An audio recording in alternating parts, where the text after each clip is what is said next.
Name जैसे लिखा है ना, एंटी फोटो इलेक्ट्रिक इफेक्ट। तो फोटो इलेक्ट्रिक इफेक्ट में ये होता था कि मेटल के ऊपर अगर इलेक्ट्रॉन नहीं, मतलब फोटॉन्स अगर डालते थे तो इसमें से इलेक्ट्रॉन एमिट हो जाते थे। आप फोटोन डालो, इलेक्ट्रॉन बाहर जाएगी, तो उसका रिवर्स कर लो,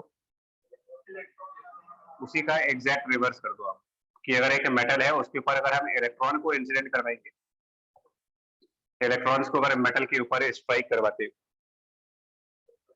फोटोन स्ट्राइक करने पर इलेक्ट्रॉन बाहर निकलेंगे, ये फोटो इलेक्ट्रिक इफेक्ट है। इलेक्ट्रॉन स्ट्राइक करेंगे तो फोटॉन्स बाहर निकलेंगे, ये एक्सरेज, ये फिनोमिना एक्सरे में आ गया, जस्ट उसका एग्जैक्टली अपोजिट।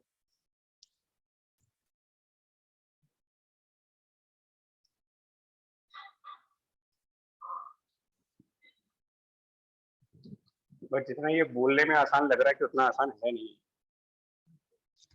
मतलब बोलने में तो ऐसा लग रहा है कि बस अभी घर जाएंगे और एक मेटल पे इलेक्ट्रॉन डालेंगे और फोटोन निकल जाएंगे। तो ये उस टाइप की चीज तो है नहीं। ये सब होगा कैसे, I mean, कि इलेक्ट्रॉन लाएंगे कहाँ से। देखो चीजें बोलने में हम क्या करें कि इलेक्ट्रॉन मेटल पे गिराओ फोटोन निकलेगा। क्वेश्चन क्या है, लाओगे कहाँ से इलेक्ट्रॉन। ठीक है ना, पहला क्वेश्चन तो ये है ना कि इलेक्ट्रॉन ऐसा तो है नहीं कि मार्केट में बिकते गए और 2-4 किलो इलेक्ट्रॉन ले आए और मशीन में डाला और चालू हो गए, ऐसा कुछ तो है नहीं। तो इलेक्ट्रॉन लाइन कहाँ से, सबसे बड़ा चैलेंज ये था कि कहाँ से लाए इलेक्ट्रॉन, क्योंकि वैसे इलेक्ट्रॉन खाली नहीं मिलते कहीं पर, जितने इलेक्ट्रॉन है वो सब एटम्स के अंदर होते हैं, वो रिवॉल्व कर रहे होते हैं, तो हम इलेक्ट्रॉन को लाए कहाँ से, ये सबसे बड़ा क्वेश्चन मार्क था। बट प्रॉब्लम का सोल्यूशन निकला, और फिर उसके बाद उन इलेक्ट्रॉन को मेटल पर लेके, मतलब मेटल पर स्ट्राइक कैसे करवाएं, ये सारा कुछ जब डिस्कस हुआ तो इसको लेकर के एक सेटअप तैयार किया गया। वो सेटअप देखो आप, सेटअप जिसमें इसको कहा जाता है कोलिस ट्यूब। इस सेटअप का नाम है कोलिस ट्यूब। ये काम तुमने ठीक है, लगा दो शेयर उधर लगा दो।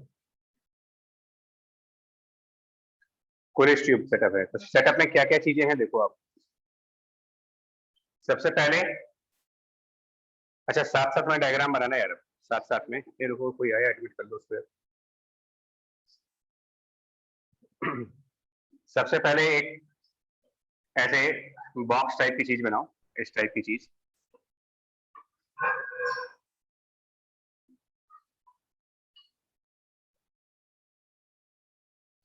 ये कोलिस ट्यूब मतलब फिजिकली ऐसे दिखती है।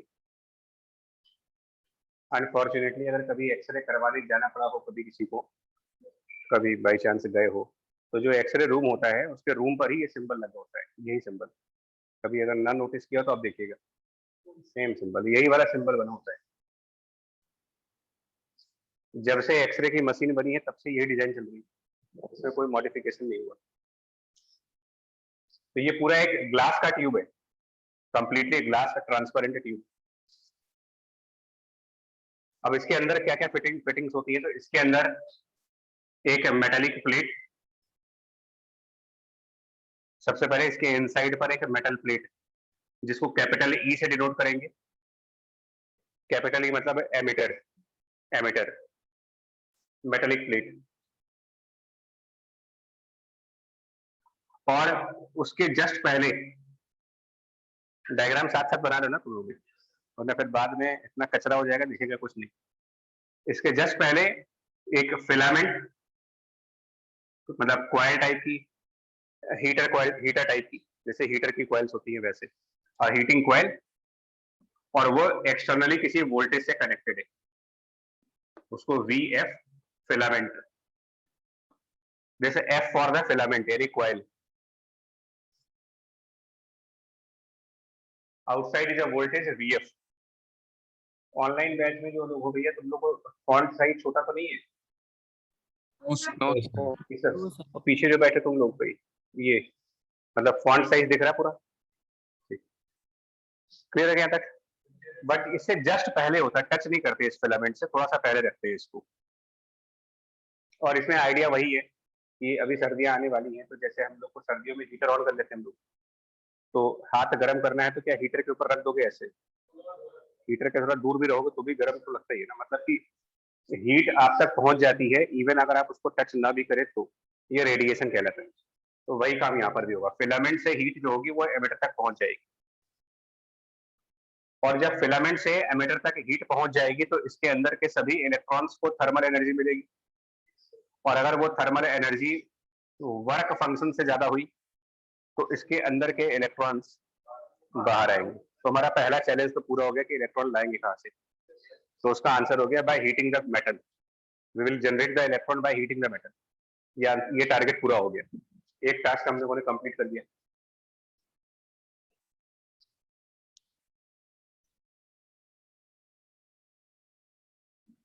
ठीक है, अब उसके बाद हमारा दूसरा पर्पस क्या था, इलेक्ट्रॉन लाइन कैसे, वो समझ में आ गया। अब उसको उस इलेक्ट्रॉन को किसी मेटल पर भी लेके जाना था, उन इलेक्ट्रॉन को एक मेटल से कोलाइड करवाना था। तो इसके लिए क्या करते हैं, एमिटर के जस्ट सामने एक और मेटल चूज करते हैं, capital T, which means target metal, T for target, target metal. एक बार फिर से बोलना है, इस वाले मेटल का काम क्या है, इलेक्ट्रॉन जनरेट करना, और इस टारगेट का क्या काम है, ये भी मेटल है, जो इलेक्ट्रॉन यहाँ जनरेट होंगे वो इसके ऊपर जाकर के स्ट्राइक करेंगे। ठीक है, target metal. Then as per the theory part, जब इस टारगेट से इलेक्ट्रॉन कोलाइड करेंगे तो इनमें से फोटॉन्स निकलेंगे, तो उन फोटॉन्स को निकलने के लिए हमने ट्रांसपेरेंट ग्लास लगाया हुआ है, क्योंकि लाइट जो होती है वो ग्लास के आर पार चली जाती है, फोटॉन्स मतलब लाइट, तो कोई भी लाइट होगी तो ग्लास ग्लास ग्लास के आर पार जा सकते हैं, और नहीं जा सकते तो एक विंडो बना दो यहाँ पर आप, ग्लास विंडो जिसमें से लाइट अंदर बाहर जा सकती है, ये वही विंडो जो हमारे घरों में होती है।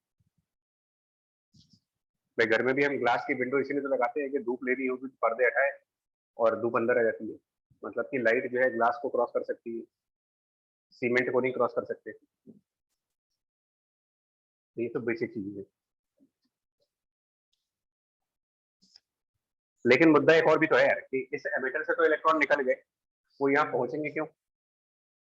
क्योंकि जो इलेक्ट्रॉन निकलेंगे, जब अगर यहाँ से इलेक्ट्रॉन, इस वाले मेटल से इलेक्ट्रॉन निकलेंगे तो ये मेटल पॉजिटिवली चार्ज हो जाएगा, उनको वापस पुल बैक करेगा, तो ये इलेक्ट्रॉन वहां तक जाएंगे क्यों? तो इसके लिए इन दोनों के बीच में लगाते हैं एक accelerating voltage, capital V, called as accelerating voltage. ये वोल्टेज यहां से निकले हुए इलेक्ट्रॉन्स को टारगेट तक ले जाने में हेल्प करेगा। This upper voltage is known as accelerating voltage. ध्यान देना, दो तरीके के वोल्टेज लगे हुए यहाँ पर, एक वोल्टेज यहाँ पर है और एक वोल्टेज यहाँ पर। फिलामेंट वाले वोल्टेज का काम क्या है, हीट प्रोड्यूस करना, उससे क्या होगा, वो हीट, यहाँ पर की हीट इनडायरेक्टली इस एमिटर को मिलेगी, अंदर के इलेक्ट्रॉन थर्मली एक्साइट होंगे, थर्मल एक्साइटेशन, और अगर वो थर्मल एक्साइटेशन पावरफुल हुआ, वर्क फंक्शन से ज्यादा हो गया, तो वो इलेक्ट्रॉन इस एमिटर को छोड़ करके बाहर निकलते, और उसके बाद इस वोल्टेज ने उनको एक्सेलरेट करके टारगेट तक पहुंचा दिया। फिर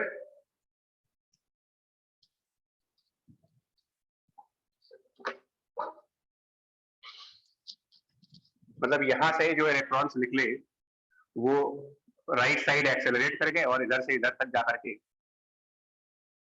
टारगेट से वो मीट करके, मतलब नाउ इलेक्ट्रॉन टारगेट के ऊपर गए, और यही हम चाहते थे, ये तो चाहते थे कि इलेक्ट्रॉन किसी मेटल को जाकर के स्ट्राइक करे, हो गया हमारा टारगेट पूरा, इलेक्ट्रॉन ने मेटल को स्ट्राइक किया, एज अ रिजल्ट फोटॉन्स निकलेंगे और उनको निकलने की जगह दे दी गई विंडो के थ्रू, तो यहां से कुछ एक्सरे फोटॉन्स बाहर आते,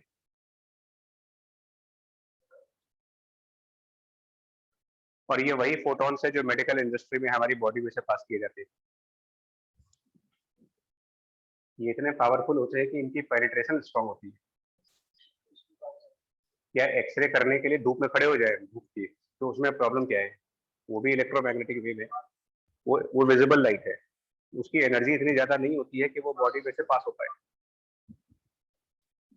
एक्सरे मेरे ख्याल से कुछ ऐसा नहीं बोलते हैं कि जो बोन्स होते हैं, हार्ड बोन्स, उनको छोड़ करके ऑलमोस्ट बॉडी के सभी पार्ट से पास हो जाती है, तो वहां पर जहां से नहीं पास होती है वो हमारे ब्लैक ब्लैक पिक्चर्स के फॉर्म में आ जाती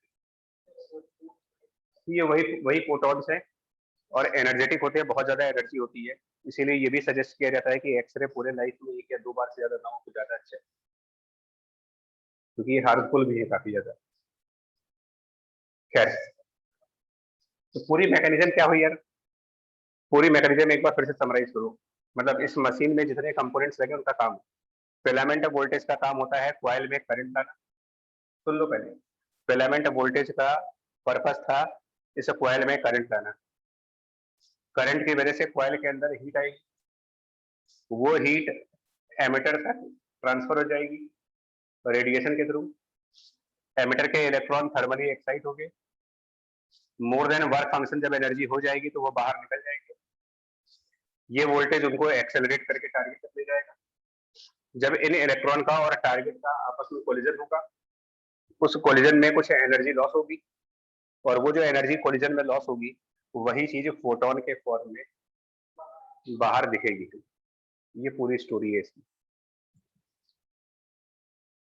लेकिन जब ये इलेक्ट्रॉन बार बार इस टारगेट को कोलाइड करेंगे, मतलब प्रैक्टिकल चीज है, आप 10-20 बॉल खरीद के ले आओ और बार बार दीवार पे बॉल मारो, एक ही बॉल को 20 बार मारो, जिस स्पॉट पर आप बॉल मार रहे होगे कुछ देर बाद वहां का टेम्परेचर बढ़ जाएगा। आप करके देखिए, वो कॉमन से, ये तो क्लासिकल फिजिक्स की बात कर रहा हूँ। इवन एक बॉल को बैट पर 10 बार मारिए आप, तो जिस पॉइंट पर आप हिट करोगे, जिस स्पॉट पर, वहां का टेम्परेचर रिलेटिवली बढ़ जाता है। तो ये इलेक्ट्रॉन जब बार बार इसे टारगेट को कोलाइड करते हैं, और लगातार कर रहे हैं, ऐसा भी नहीं कि रुक रुक के कर रहे हैं, कंटिन्यूसली चल रहा है प्रोसेस, तो यहाँ का टेम्परेचर कंटिन्यूसली बढ़ता जाता है। तो इस बात का भी खतरा होता है कि जो हमारा ये मेटल है वो मेल्ट कर सकता है। तो इसीलिए जो मेटल हम चूज करते हैं टारगेट पर, वो हाई मेल्टिंग पॉइंट का होगा। Metal used in the target should be of high melting point. ये सब लिख लेना जो, क्योंकि यही सब क्वेश्चंस हैं, इनऑर्गेनिक केमिस्ट्री टाइप है ये पूरी। मतलब काफी चीजें याद करने वाली हैं इसमें, न्यूमेरिकल के हिसाब से 1 या 2 फॉर्मूले आएंगे बस। तो टारगेट मेल्ट ना करे इसलिए हम लोग उसका मेल्टिंग टेम्परेचर रखते हैं, उसका हाई रखते हैं, और उसके अलावा रेगुलरली यहाँ पर कोल्ड वाटर की सप्लाई करते रहते हैं। कंटिन्यूसली यहाँ कोल्ड वाटर सप्लाई होती है।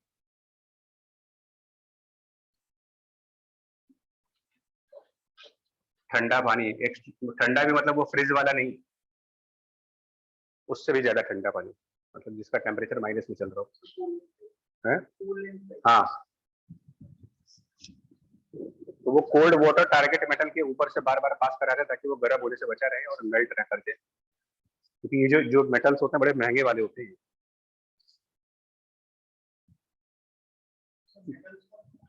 टंगस्टन है, महंगे आते हैं। देखिए, जिस मेटल की जितनी कम अवेलेबिलिटी होगी वो उतना ही महंगा है।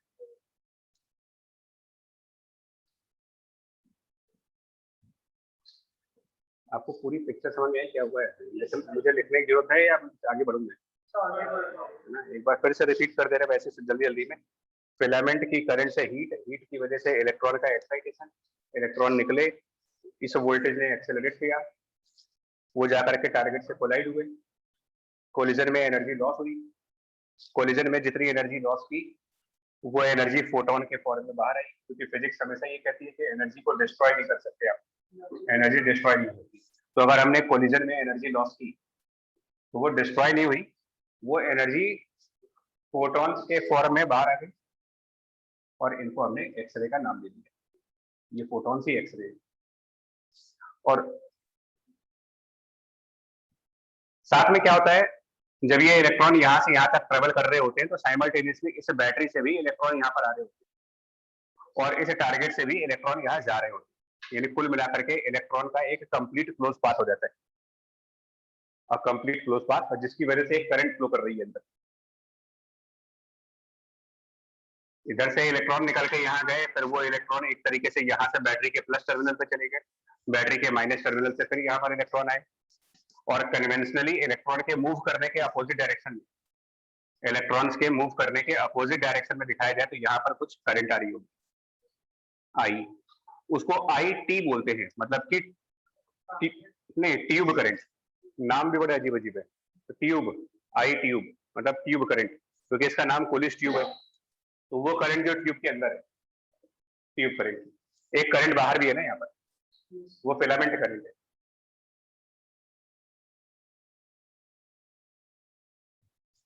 चलिए, ये तो इसकी मैकेनिज्म हुई।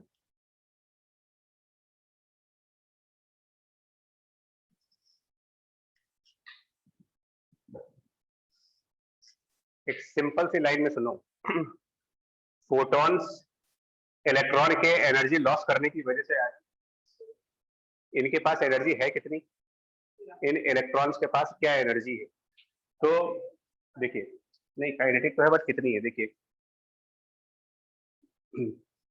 प्रैक्टिकली ये जो वोल्टेज रखा जाता है ये किलो वोल्ट्स के अंदर होता है यहाँ पर, मतलब practically this accelerating voltage in kilo volts, तो 20-30 के आसपास चलता है, 20 kilo volt, 30 kilo volt, 40 kilo volt, इस तरीके से। एमिटर से जब इलेक्ट्रॉन निकलते हैं, एमिटर से इलेक्ट्रॉन निकलते हैं, यहाँ पर इनकी एनर्जी अराउंड 2 to 3, 2 से 3 इलेक्ट्रॉन वोल्ट के आसपास आती है। जब एमिटर से निकलते हैं तो लगभग 2 इलेक्ट्रॉन वोल्ट या 3 इलेक्ट्रॉन वोल्ट ऐसी एनर्जी होती है, मतलब बहुत कम है ये, 2 इलेक्ट्रॉन वोल्ट बहुत कम है। सपोज हमने यहाँ पर वोल्टेज लगा रखा है 20,000 वोल्ट का, इमेजिन कर सकते हो कितना ज्यादा वोल्टेज है, 20,000 वोल्ट, ये ऑलमोस्ट वो वोल्टेज है जिस वोल्टेज पर ट्रेनें चलती है, इलेक्ट्रिक इंजन जब चलते हैं 25,000 वोल्टेज पे चलते हैं, तब इतने हाई वोल्टेज की, तो वो तो ट्रेन को घसीट रहे जितना भारी है, उतना ही वोल्टेज है, इलेक्ट्रॉन जैसे हल्के पार्टिकल को घसीटोगे, सोचो कितना एक्सेलरेट करेगी, तो ये इसीलिए एक्सेलरेटिंग, मतलब एनर्जी बहुत ज्यादा मिलती है, और वो एनर्जी इलेक्ट्रोस्टैटिक के कंसेप्ट के हिसाब से क्या निकालेंगे, तो energy of these electrons charge into potential difference. तो क्या होता है, क्योंकि ये वोल्टेज इतना ज्यादा है कि उसके सामने ये 2 इलेक्ट्रॉन वोल्ट को कुछ नहीं मान सकते आप, कहा 20,000 है, मतलब किलो वोल्ट में जा रहे हो आप, यहाँ पर नॉर्मल वोल्ट है, इससे 1000 टाइम्स ज्यादा एनर्जी, तो इसीलिए क्या होता है कि जो एमिजन वाली एनर्जी है, मतलब एमिटर से निकलते वक्त एनर्जी को हम जीरो मान लेते हैं, ऑलमोस्ट जीरो माने, तो जो भी एनर्जी यहाँ पर होगी वो energy because of this voltage मानी जाएगी, मतलब यहाँ पर जब निकले होंगे तो कुछ एनर्जी रही होगी, तो उनको नेग्लेक्ट कर दो आप, तो final energy of electrons is the energy due to this acceleration, और वो इलेक्ट्रोस्टैटिक के हिसाब से charge into potential difference, so E multiplied by V, ये इलेक्ट्रॉन की एनर्जी हुई। यहाँ पर कौन सा V लिया हमने, ऊपर, charge of electron multiplied by accelerating voltage, this is the final energy of electron, final energy of electron will be this E multiplied by V, और वो इलेक्ट्रॉन इसमें से कुछ लॉस करेगा, इसी में से जो कुछ लॉस करेगा, और जो लॉस करेगा वो फोटोन बन जाएगा, तो अब ये डिपेंड करता है कि लॉस कर कितना रहे हम लोग, ये एनर्जी ऑफ इलेक्ट्रॉन है बट इसमें से कितना लॉस करना है ये तो मेरे को मालूम नहीं, हो सकता है कि 10% लॉस करे, 20% हो जाए, 50% का लॉस हो, ये भी हो सकता है कि 100% लॉस हो सकता है 0% लॉस हो, तो इसका कितना परसेंट लॉस हो रहा है ये मालूम नहीं है, तो हम एक जनरलाइज प्रोसेस कर रहे हैं, इसमें स्मॉल f मल्टीप्लाई कर रहे हैं, which small f is fraction by which the energy is lost, f is fraction by which energy is lost,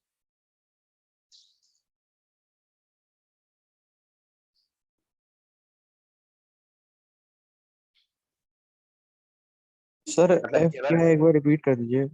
fraction मतलब कि टोटल एनर्जी का वो फ्रैक्शन जो लॉस हो रहा है, जैसे कि अगर क्वेश्चन कहते हैं कि इलेक्ट्रॉन 40% एनर्जी लूज कर रहा है, तो fraction will become 0.4, electron 70% energy lose कर रहा है, फ्रैक्शन विल बिकम 0.7। तो ये क्वेश्चन में दिया होता है कितना लॉस कर रहे हैं, ठीक है।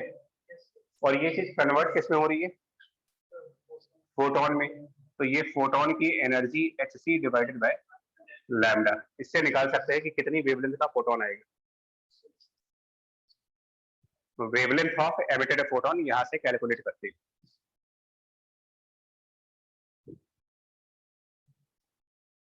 अब ये जितना ऐसे सुनने में आसान लगता है ना, एक्चुअली ये थोड़ी सी टफ चीज है, क्योंकि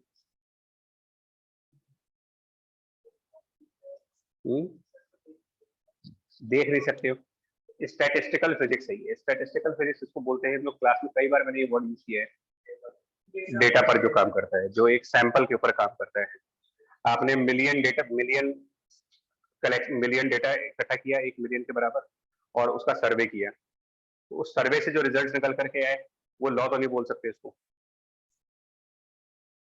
क्योंकि यहाँ पर कोई एक इलेक्ट्रॉन नहीं निकल रहा है, मिलियन ट्रिलियन इलेक्ट्रॉन जा रहे होंगे। कौन इलेक्ट्रॉन कितना एनर्जी लूज कर रहा है, ये कौन जानता है। ये कोई सिस्टमैटिक इवेंट तो है नहीं कि अगर ये 50% लूज करेगा तो ये भी 50% लूज करेगा। कौन सा इलेक्ट्रॉन कितनी एनर्जी लूज करेगा, ये पहले से नहीं बता सकते आप। यानी कि क्या इस फ्रैक्शन की कोई स्पेसिफिक वैल्यू बताई जा सकती है? No sir. नहीं हो सकता, बट सर रेंज बता सकते हैं। हमें नहीं मालूम कौन सा इलेक्ट्रॉन कितना लूज कर रहा होगा, बट रेंज बता सकते हो कि maximum loss can B 100% and minimum loss can be 0। यानी कि फ्रैक्शन की लार्जेस्ट वैल्यू 1 और लोवेस्ट वैल्यू 0। तो फ्रैक्शन की लार्जेस्ट और लोवेस्ट वैल्यू जब रखोगे आप, तो आपको वेवलेंथ की लार्जेस्ट और लोवेस्ट वैल्यू मिलेगी। एक्चुअली यहां से जब फॉर्मूला बन रहा होगा तो ये कुछ ऐसे बन रहा होगा, लैम्डा बराबर hc2 डिवाइडेड बाय FeV। ये बना होगा सिंप्लीफाई करके। मिनिमम लॉस कितना कर सकते हैं, सोच के देखिए। 0। मिनिमम लॉस क्या मतलब, कुछ वही नहीं, 0। Minimum loss can be 0, close to 0। Actually 0 loss का मतलब कोई होता नहीं है, बट क्लोज टू 0 मतलब कि 300 के पेपर हुआ और 299.99 आ गए। 300 पेपर में 299.99 कितना लॉस हो गया। और हम लोग को एंजॉय करेंगे कि नहीं करेंगे भैया, पूरे आ गए। या 0.01 का आप जाकर के गम बांटोगे सही पर कि भैया 0.01 चले गए मेरे, मानोगे उसको? नहीं है कुछ लोग उसको भी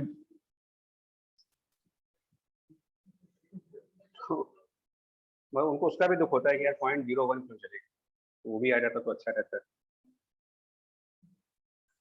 तो यहाँ पर 0, क्लोज टू 0, उससे लैम्डा कितना आएगा, इनफाइनाइट। तो highest possible wavelength can be infinite, the highest possible wavelength is infinite,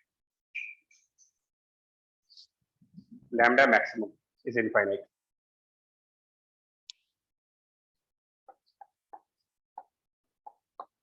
minimum क्या हो सकता है वेवलेंथ, यानी कि कोई ऐसा इलेक्ट्रॉन, देखो इसमें बड़ा स्टेटमेंट ध्यान सुनना, लोएस्ट वेवलेंथ तब आएगी जब फ्रैक्शन हाईएस्ट हो, ठीक है।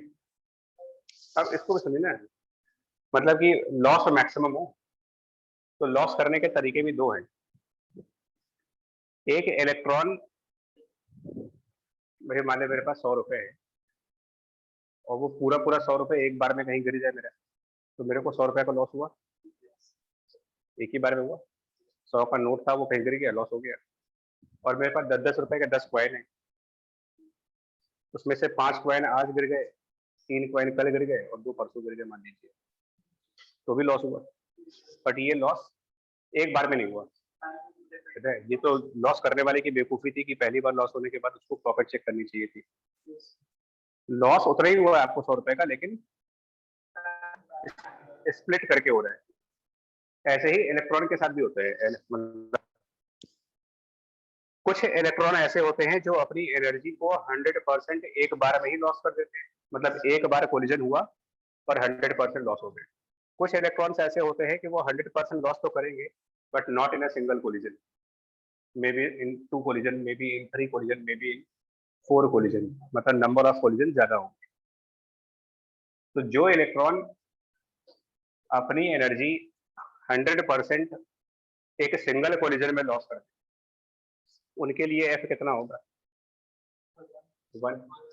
और तब जाकर के लैम्डा की सबसे लोवेस्ट वैल्यू मिलेगी आपको, वो आएगी hc/ed, that is lambda minimum.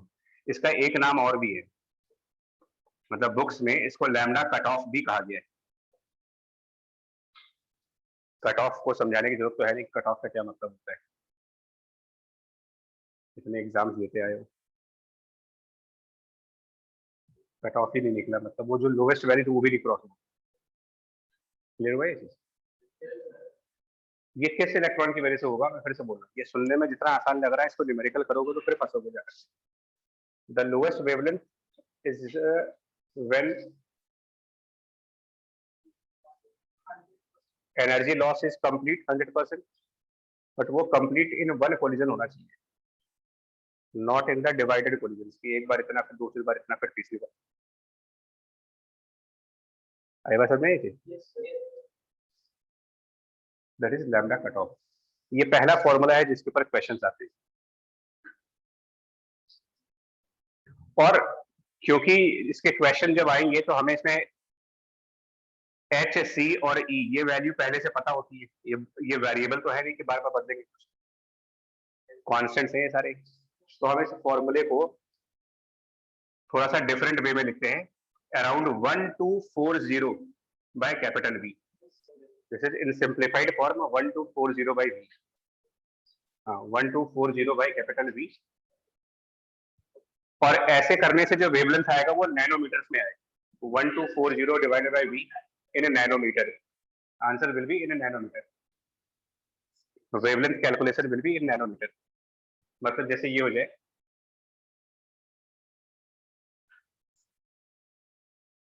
as example, find the cutoff wavelength, find the cutoff wavelength for accelerating voltage of ये 20,000 volt, for the accelerating voltage of 20,000. तो आपको कुछ नहीं करना है, सिर्फ ये काम करो, 1240 अपॉन 20,000. क्या आंसर आ रहा है? कैलकुलेशन नहीं करना, 1240 डिवाइडेड बाय 20,000, बस ये वैल्यू सब सॉल्व हो जाए, यही आंसर है. और नैनोमीटर बोलेंगे आंसर को, जो भी आ रहा है, this much nanometer is the lowest wavelength, cut off wavelength है. इससे आसान न्यूमेरिकल क्या चाहोगे आप? मतलब कुछ नहीं करना, खाली एक नंबर से डिवाइड करना है. This is cut off wavelength. कहने का मतलब ये हुआ कि जो फोटॉन्स निकलेंगे वो इससे कम वेवलेंथ वाले कभी नहीं होंगे. जितने भी फोटॉन्स निकलेंगे उनमें से किसी भी फोटॉन की वेवलेंथ इससे कम नहीं होगी. क्लियर हुआ चीज? और अब आपके अंडरस्टैंडिंग पर है कि जो फोटॉन्स निकल रहे हैं, क्या वो सारे फोटॉन बिल्कुल आइडेंटिकल हैं? सबकी सेम वेवलेंथ होगी? किसी फोटॉन की कम होगी, किसी फोटॉन की वेवलेंथ ज्यादा होगी, किसी की बहुत ज्यादा होगी. मतलब वो फोटॉन होमोजीनियस नहीं है, हेट्रोजीनियस टाइप के. मतलब कि हर वैरायटी का फोटॉन मिलेगा आपको, हर वैरायटी का. मतलब starting from this much value, for example अगर आप 20,000 कह रहे थे तो आंसर क्या रहा इसका? 0.062 नैनोमीटर. 0.062 नैनोमीटर यानी कि 0.62 एंगस्ट्रॉम हुआ. 0.62 एंगस्ट्रॉम से स्टार्ट करके और इनफाइनाइट तक की जितनी भी वेवलेंथ है, उनमें से हर वेवलेंथ के करस्पॉन्डिंग कोई ना कोई फोटोन हमको मिलेगा.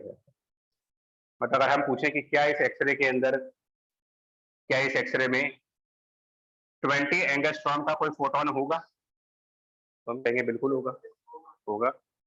क्या इस एक्सरे में 0.5 एंगस्ट्रॉम की फोटोन होगी, तो हम कहेंगे वो नहीं होगी, क्योंकि जो लोवेस्ट कट ऑफ से निकला है वो कितना निकला है?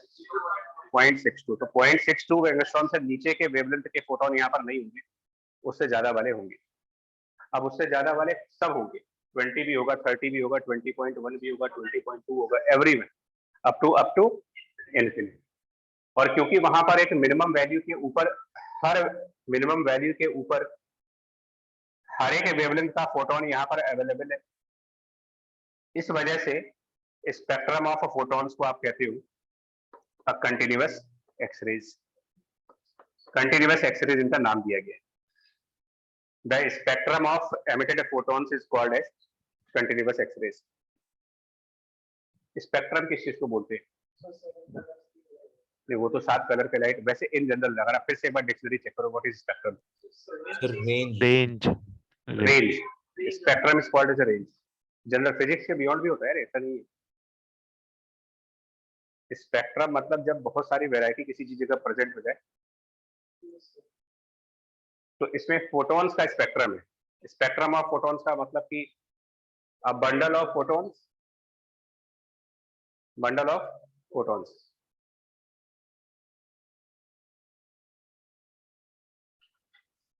with every possible wavelength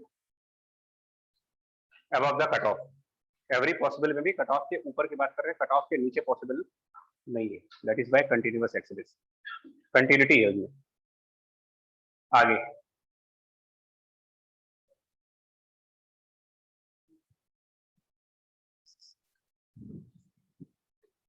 ठीक है।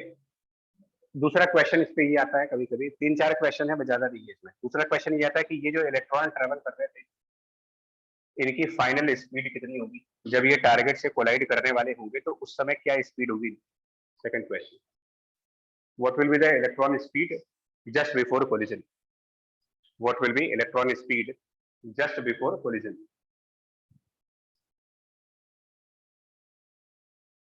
what will be electron speed just before the collision? तो अगर तुम लोगों ने इसको ध्यान से सुन रहे हो ना, अगर वाकई में पूरे होशो हवास में बैठ करके सुन रहे हो, मेंटली एंड फिजिकली दोनों,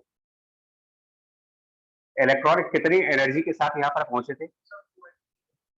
मतलब जितना ये वोल्टेज होगा, charge into voltage, charge into voltage, तो स्मॉल ई इंटू वी, ये उनकी एनर्जी है। should be half mv square, it should be half m into v square। तो 2/m का स्क्वायर रूट कर दें तो ये उनकी स्पीड आ जाएगी। This should be the speed of those electrons. अच्छा, ये क्वेश्चन पूछने का पर्पस क्या है? कुछ लोग सोचते हैं कि यार ये क्वेश्चन क्यों पूछ रहे हो, हमारा टाइम खराब कर रहे हो, मतलब इसमें कौन सी बड़ी बात है कि हमने ये पूछ लिया। बिफोर की बात नहीं है, इस क्वेश्चन को पूछने के बाद भी लोग गलती क्या करते हैं, आंसर लिखते हैं 3 × 10⁸ मीटर पर सेकंड। वो लाइट वाली स्पीड बोल देते हैं। वो जानते हो किस चीज की स्पीड है? सो फोटॉन्स की वो स्पीड, फोटॉन्स की है। हाँ, this photons will come out with the speed of. और जिन स्टूडेंट्स को क्लैरिटी उतनी नहीं है, तो वो सोचते हैं यार कि इसमें फोटॉन तो निकलता है, तो फोटॉन की स्पीड। वो पूछ रहा है इलेक्ट्रॉन की स्पीड, आंसर दे रहे फोटॉन। फोटॉन लाइट है, ये थोड़ी लाइट है। इनकी तो एक डेफिनेट स्पीड होगी, एक डेफिनेट स्पीड। एक गलती ये करते हैं, मतलब ये ऐसी गलती तुम लोग ना करना। उसके बाद क्या करते हैं, तीसरी मिस्टेक देखो। ये मिस्टेक्स तब होती है जब हम क्वेश्चन को प्रॉपर्ली रीड नहीं करते, जब क्वेश्चन को प्रॉपर्ली रीड नहीं करते या फिर रिवीजन प्रॉपर नहीं होता। तीसरी गलती देखिए, find the de Broglie wavelength of. हम तो डी ब्रोगली बोल रहे हैं, वो तो बोलते भी नहीं है पेपर में, वो तो कहते हैं खाली वेवलेंथ। डी ब्रोगली अपने आप समझो। Find the de Broglie wavelength of electrons just before collision. अब स्टूडेंट का माइंड से सुने, आप स्टूडेंट के माइंड से सोचो ना, उसने पूरे क्वेश्चन में फोकस किया वेवलेंथ के ऊपर। कौन डी ब्रोगली, कौन इलेक्ट्रॉन, उसको इससे मतलब नहीं है। उसकी नजर पड़ी कहां पर? वेवलेंथ। और उसकी नजर पड़ी लैम्डा बराबर hc/ev। यही कॉमन एटीट्यूड यही होता है। आपने क्वेश्चन में वेवलेंथ पढ़ा, उधर ब्रेन ने कहा कि फॉर्मूला था hc/ev, लगा दो। ये तो करते हो, गलत नहीं है। ये किस चीज की वेवलेंथ बता रहे हो? जो फोटोन निकले उनकी है। मतलब बार बार वही गलती हो रही है। फॉर्मूले सारे फोटोन के लिए दिए गए, लगा कहाँ रहे हो? ये डिफरेंस है, देखिएगा फोटोन और इलेक्ट्रॉन में जमीन आसमान का फर्क है। यहाँ पर वेवलेंथ निकालने का मतलब डी ब्रोगली, वो ये वेवलेंथ नहीं है। और कोई डिफरेंस नहीं है जिनका सिलेक्शन हो रहा जिनका नहीं हो रहा, बस डिफरेंस सिर्फ यही होता है कि वो सही से पढ़ लेते हैं क्वेश्चन को, तुम लोग जल्दीबाजी कर लेते हैं। तो उसका आंसर क्या बनेगा डी ब्रोगली के हिसाब से? Lambda was h divided by momentum, but उसको ये भी तो लिख सकते हैं ना, square root of 2 mass and energy, electron का चार्ज इनटू पोटेंशियल डिफरेंस। ये वो डी ब्रोगली वेवलेंथ है जो इलेक्ट्रॉन्स की।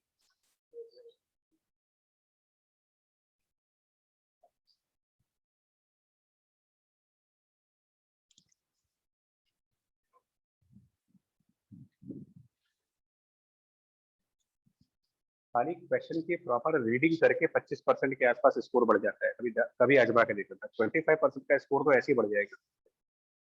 अगर इस प्रेशर में ना आए कि हमें नंबर ऑफ क्वेश्चन ज्यादा करने हैं, हमें अगर आप ये स्ट्रेटजी बनाओ कि हमें जितने करने हैं वो प्रॉपरली पढ़ करके करने हैं, तो भी तुम्हारा स्कोर अभी जो आ रहा है उससे 25% ज्यादा आएगा। पागल नहीं है तुम लोग, इसमें कोई जो क्लास में बैठा है वो पागल तो है नहीं, किसको कुछ समझ नहीं आता। अच्छे खासे फैमिली, अच्छे खासे पढ़े लिखे, कपड़े उपड़े से लगते हो पढ़े लिखे। नहीं वैसे तो गवाट है तो लगते रही देसी टाइप के बिल्कुल। सब कुछ सही है लेकिन गलती सिर्फ ये हो रही है, पेपर पढ़ते समय पहले से जो प्रेशर एक माइंड में बैठा हुआ है, पहले से ही वो प्रेशर बैठा हुआ है एंटर करते ही कि आज मुझे इतने क्वेश्चन करने हैं, और उस चक्कर में सब जल्दी जल्दी में गड़बड़ हो रहा है। मैं आपको पूरी साइकोलॉजी बता रहा हूँ स्टूडेंट की कहाँ से गलतियां शुरुआत होती है। पूछ रहे हैं स्पीड ऑफ इलेक्ट्रॉन, आंसर कर रहा है ये। पूछ रहे हैं वेवलेंथ ऑफ इलेक्ट्रॉन, आंसर कर रहा है वो ये, क्योंकि उसकी नजर खाली वेवलेंथ के ऊपर है।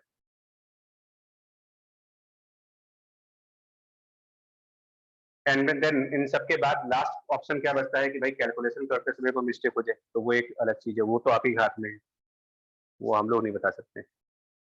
इन चीजों का ध्यान रखो, अपने आप स्कोर बढ़ना स्टार्ट होगा। अचानक से नहीं बढ़ेगा कि 100 से अचानक 250 पहुंच जाओगे, भाई 100 से 120 पहुंच जाओगे, 140 पहुंचोगे, लेकिन जितने मॉक टेस्ट दोगे, आप मान लो 30-40 मॉक टेस्ट दे रहे हो और हर टेस्ट में अगर मेरे 5-5 नंबर भी बढ़ेंगे तो कहीं ना कहीं तो आप पहुंच ही जाओगे ना। तो इसीलिए फाइनल डेज में मॉक टेस्ट इंपॉर्टेंट हो जाते हैं। हम लोग मॉक टेस्ट बहुत कराते हैं, मतलब अभी आप मानोगे नहीं एडवांस के कितने मॉक टेस्ट हो चुके हैं करीब। वो सीरीज देखा करो, अभी टाइम टेबल में सीरीज देखो 30-35, और ये तो वो है जो काउंटेड है। और इसके अलावा अनऑफिशियली व्हाट्सएप ग्रुप पे कितने भेजे जाते हैं वो आपको नहीं पता भी, ऐसे ही भेज दिए जाते हैं कि लोग घर पे रहो। तो ऑनेस्टली अगर ये सारे टेस्ट पेपर कोई दे दे, मैं कोई बता रहा हूँ, अगर ये सारे टेस्ट पेपर आप प्रॉपरली सिंसियरिटी के साथ दें और हर टेस्ट पेपर के बाद उसको एनालाइज करके जा करके जो नहीं हुआ उसको करें घर पे, तो भी सिलेक्शन कंफर्म 100% मेंस में। याद रखिएगा भाई, ये सब चीजें ध्यान रखा करो। नेक्स्ट पॉइंट, एक और मिस्टेक देखो,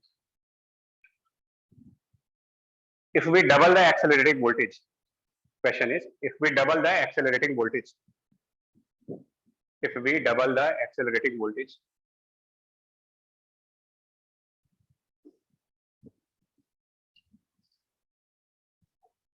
by what factor, by what factor? अच्छा क्लास में क्यों समझ आता है जानते हो? क्योंकि क्लास में जब टीचर क्वेश्चन बोल रहे होते हैं तो वो क्वेश्चन को प्रॉपरली उतना अटेंशन पे करके बोलते हैं।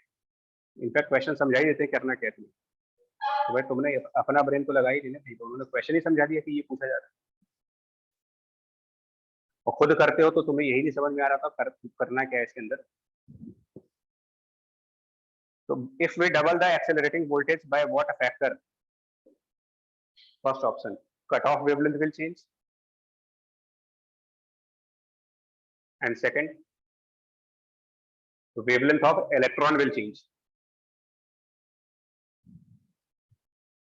मैंने दोनों क्वेश्चन को अगल बगल लिखवाया है, एक्चुअली एग्जाम में इनमें से कोई एक आता है। तो मेरा पर्पज ये है कि जब वेवलेंथ लिखा हो ना तो आप पहले एक बार कंफर्म कर लेना कि वो किसके वेवलेंथ की बात कर रहे हैं। सर वो फोटोन के वेवलेंथ की बात कर रहे हैं कि इलेक्ट्रॉन के वेवलेंथ की बात कर रहे हैं, क्योंकि दोनों अलग है बिल्कुल। ये यहाँ डी ब्रोगली चल रहा है, यहाँ फोटोन थ्योरी चल रही है। फोटोन की जो वेवलेंथ है, हाँ जी बिल्कुल, हाफ एंड 1/√2 टाइम्स। बिल्कुल। यहाँ पर लैम्डा और वोल्टेज में डायरेक्ट इनवर्स रिलेशन, तो ये डबल करोगे तो ये हाफ हो जाएगा, कट ऑफ वेवलेंथ हाफ। लेकिन इलेक्ट्रॉन के केस में लैम्डा और वोल्टेज में स्क्वायर रूट का रिलेशन है, स्क्वायर रूट का, कि 1/√2 होगा, ये 1/2 टाइम्स हो जाएगा, ये 1/√2 टाइम्स हो जाएगा, ये डिफरेंस आएगा।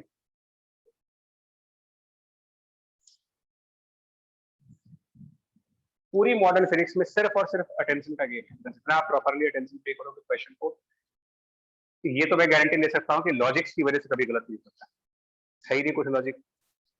मैकेनिक्स जैसा थोड़ी है कि मिक्स भरा हुआ पूरा, एक फॉर्मूला उसके पर क्वेश्चन।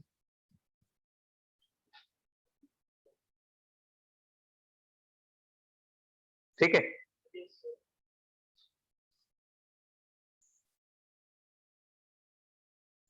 अगला क्वेश्चन। अब ये थोड़ा सा है कि जो हमने चैप्टर को प्रॉपरली पढ़ा था कि नहीं पढ़ा था, मतलब एक दूसरी अप्रोच, मतलब एक और साइकोलॉजी एग्जाम प्रिपरेशन की जो होती है वो ये होती है कि हम सारे फॉर्मूले कहीं लिख लेते हैं। मतलब एग्जाम प्रिपेयर करने का एक तरीका ये होता है कि हम सारे फॉर्मूले लिख लेते हैं कहीं पर, या मार्केट में रेडीमेड फॉर्मूले की कोई किताब आती है वो परचेज कर लेते हैं, या कोई चैनल देख लेते हो शॉर्ट ट्रिक्स वाले, finish the chapter in 48 hours, ऐसे करके बहुत सारे वीडियोज आते हैं, कंप्लीट फिजिक्स इन 48 आवर्स। ठीक है, ये वही वीडियोज हैं जो रात में टेली मार्केटिंग वाले ऐड आते हैं, तो वैसे ही टाइप के, होता कुछ नहीं।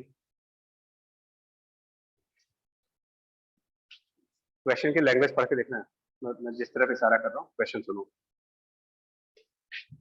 Find the three consecutive lowest wavelengths. Find the three consecutive lowest wavelengths of a photon if a particular electron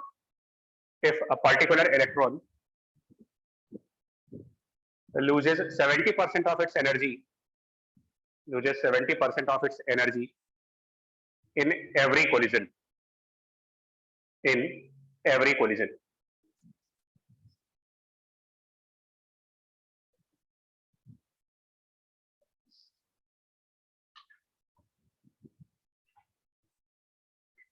अब ना तो ये फॉर्मूला लगेगा, पहली बात जो नहीं लग रहा उसकी बात कर लो, ये तो लगेगा नहीं, ये तो इलेक्ट्रॉन के लिए है, ये भी नहीं लगेगा, क्योंकि इसको डिराइव करते समय क्या माना गया था कि इलेक्ट्रॉन एक ही कोलिजन में 100% लॉस कर रहा है, वो भी नहीं है। तो इसका मतलब ये दोनों में से किसी फॉर्मूले से नहीं होगा, तो जो फॉर्मूले वाली पढ़ाई है वो बेकार होगी।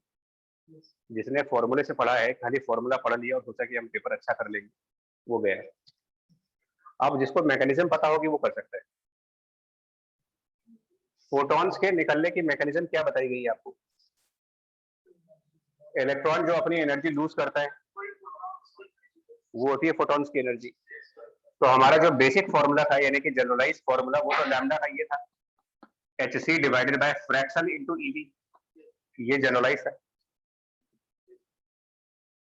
और हम hc बाय ईवी क्यों लिखे, उसको 1240 करेंगे, 1240 लिखेंगे इसको, answer will be in nanometer. तो पहली बार जब इलेक्ट्रॉन कोलाइड हुआ तो क्वेश्चन की लैंग्वेज के हिसाब से फ्रैक्शन 0.7। हाँ, तो लैम्डा 1 इज नाउ 1240 बाय 0.7, और जो कुछ वोल्टेज न्यूमेरिकल में मुझे दिया जाएगा, मान लो 20,000 दिया जा रहा है, 30,000, तो जो भी वोल्टेज क्वेश्चन में दिया होगा वो वोल्टेज यहाँ पर सब्स्टिट्यूट करेंगे, पहला आंसर आएगा। अब एक और बात पढ़िए, अब पर्टिकुलर इलेक्ट्रॉन मतलब एक ही इलेक्ट्रॉन बार बार बिखरा जाता है, ऐसा नहीं कि 3 इलेक्ट्रॉन है, एक ही इलेक्ट्रॉन पहले कोलाइड हुआ फिर वो कोलाइड हुआ, तो अगली बार कितना लूज करेगा वो? तो 70% ऑफ 0.3 जो फ्रैक्शन बचा है 30%। हाँ 70 और 30 होगा ना, क्योंकि पहले बार 70% तो लॉस कर चुके हैं, तो 30% बचा आपके पास। जो 30% बचा उसका भी 70% लॉस करोगे। तो सेकंड वाला जो लैम्डा होगा उसमें यहाँ पर 0.7 की जगह कुछ और आएगा, तो 0.21 आएगा। 0.21 आएगा। 30% बचा, उसका 70% लॉस किया। तो लैम्डा 2 में, लैम्डा 2 जब लिखेंगे तो यहाँ 0.21, लैम्डा 2 में 0.7 की जगह 0.21। ठीक है, मैं नहीं लिख रहा यार क्योंकि जगह नहीं मेरे पास। 0.21 तीसरी बार जब आएगा 0.147। 0.147। ठीक है, तुम लोग क्या करें? नहीं सर, सर गलत है, गलत है। 0.147 नहीं, ध्यान सोचो ना यार। पहली बार 70 लॉस हुआ, 30 बचा। उस 30 का 70 लॉस किया, फिर 30 बचा। अब कितना हुआ आंसर बताओ। फ्रैक्शन यहाँ वैल्यू बताओ क्या है। 0.7 जहाँ लिखा था, दूसरे पे 0.63 लिखा था, 0.21। 0.063। हाँ, अबे मुझे वैल्यू बता दो। 0.63 आएगा लैम्डा 3 में, यहाँ पर 0.63 आएगा। अब ये कैसे आ रहा है खुद सोचो। ये एप्टीट्यूड लग रहा है यहाँ पर थोड़ा सा, इसीलिए मेंटल एबिलिटी जैसी चीजें करनी चाहिए, मतलब उस टाइप की प्रैक्टिस करनी चाहिए। वो क्या होता है, हमारे साइंटिफिक एप्टीट्यूड बढ़ाते हैं। सर मेंटल एबिलिटी वाले क्वेश्चन जो एनटीएससी में आते हैं। 0.63 सर 0.63 से 0.063 होगा। एक मिनट है, इसको 0.063 करें तो 0.63 करें। 0.063 0.02 सही बोल रहा है। 0.063 है। समझ गए कि अब ये फॉर्मूले से तो नहीं सकता था कि भाई अगर हमको ये ना पता होता कि ये सब कैसे होता है तो ये फॉर्मूले वाला क्वेश्चन नहीं था, तो ये थोड़ा सा डिफिकल्ट साइड पे चला गया। ठीक है, यहाँ तक कहानी समझ में आई। अब आते हैं नेक्स्ट पॉइंट की तरफ। एक्सरे को दो पार्ट्स में डिवाइड किया गया। Again theoretical concept. Theoretical concept, X ray दो तरीके से पढ़ाए जाते हैं, एक होते हैं सॉफ्ट और एक हार्ड एक्सरेज। तो हेडिंग देखो आप, soft X ray and hard X ray. Soft X ray किसको कहते हैं और हार्ड एक्सरे किसको कहते हैं, सिर्फ एक लाइन की थ्योरी है। सॉफ्ट एक्सरे मतलब x-rays with low energy. Soft x-ray मतलब एनर्जी लो है उसकी, यानी कि वेवलेंथ ज्यादा है, वेवलेंथ ज्यादा होगी क्योंकि एनर्जी वेवलेंथ इनवर्स है। और हार्ड एक्सरेज मतलब कि एनर्जी ज्यादा होती है उनमें, वेवलेंथ कम होती है। और कोई इसमें और कुछ नहीं पूछा जाता है। देन आता है penetration power of x-ray. Penetration power of x-ray मतलब वो पूछते हैं कि सॉफ्ट एक्सरे ज्यादा पेनिट्रेट करेगी या हार्ड एक्सरे ज्यादा पेनिट्रेट करेगी। तो एक बात बताइए ना, हमारी क्रिकेट की बॉल क्या इस दीवार को पेनिट्रेट कर सकती है? मतलब आपको बॉल लग जाए क्रिकेट खेलते समय तो आप मर जाओगे, और बुलेट लग जाए तो क्या डिफरेंस है? बुलेट में तो मास कम है ना, बुलेट का मास तो बॉल से कम होता है, तो ऐसा क्या उसके अंदर की पेनिट्रेट कर जाती है? बुलेट आपकी बॉडी को पेनिट्रेट कर सकती है क्योंकि उसमें स्पीड बहुत ज्यादा है, एनर्जी ज्यादा है उसमें। मास भले कम है, स्पीड बहुत ज्यादा है, एनर्जी ज्यादा है। तो आपको नहीं लगता कि जिसमें ज्यादा एनर्जी होगी वो ज्यादा पेनिट्रेट करेगी? बुलेट एंड बॉल एग्जांपल लो। तो अब बताओ। Hard X-ray. हाँ, hard X-rays are more penetrating. यानी अगर इसको घुमा फिरा के पूछा जाए कि लो वेवलेंथ की एक्सरे ज्यादा पेनिट्रेट करती है कि हाई वेवलेंथ की X-ray? Low wavelength. Low wavelength X-ray ज्यादा पेनिट्रेट करेंगी।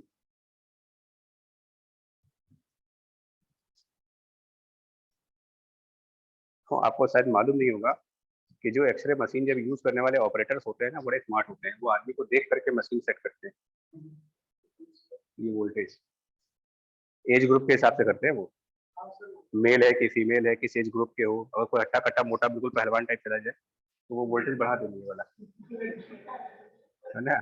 वो पता चला एक्सरे पेनिट्रेट नहीं कर पा रही उसकी बॉडी को, तो स्कैन में क्या आएगा? और छोटा बच्चा कोई चला जाए जिसमें बोन्स है ही नहीं, बॉडी में बोन्स ही नहीं, मान लो उसका डेवलप ही नहीं हुई थी, 5-6 साल 8 साल की उम्र में कौन सी बोन डेवलप हो जाएगी, तो वहां पर वो वोल्टेज को कम कर देते हैं। तो इसके ऊपर क्वेश्चन पूछते हैं, how will we control the penetration power of x-ray. इस एपरेटस में क्या करें कि एक्सरे की पेनिट्रेशन पावर कंट्रोल हो जाए। तो वोल्टेज सपोज पेनिट्रेशन पावर बढ़ानी है एक्सरे की, तो हम क्या करें, एज अ ऑपरेटर हम क्या करें, सो वोल्टेज वोल्टेज डिक्रीज नहीं बढ़ाओ, इंक्रीज करेंगे सर। पेनिट्रेशन पावर बढ़ानी है तो एक्सरे में एनर्जी बढ़ानी पड़ेगी, एक्सेलरेशन बढ़ेगा, एनर्जी बढ़ेगी, ज्यादा पेनिट्रेट हाँ, करेगी। और एक्सरे को एनर्जी इलेक्ट्रॉन से मिल रही है, तो ज्यादा एनर्जी का एक्सरे तब आएगा जब ज्यादा एनर्जी का इलेक्ट्रॉन आए। तो मतलब कि to increase penetration of x-ray, this accelerating voltage should be increase.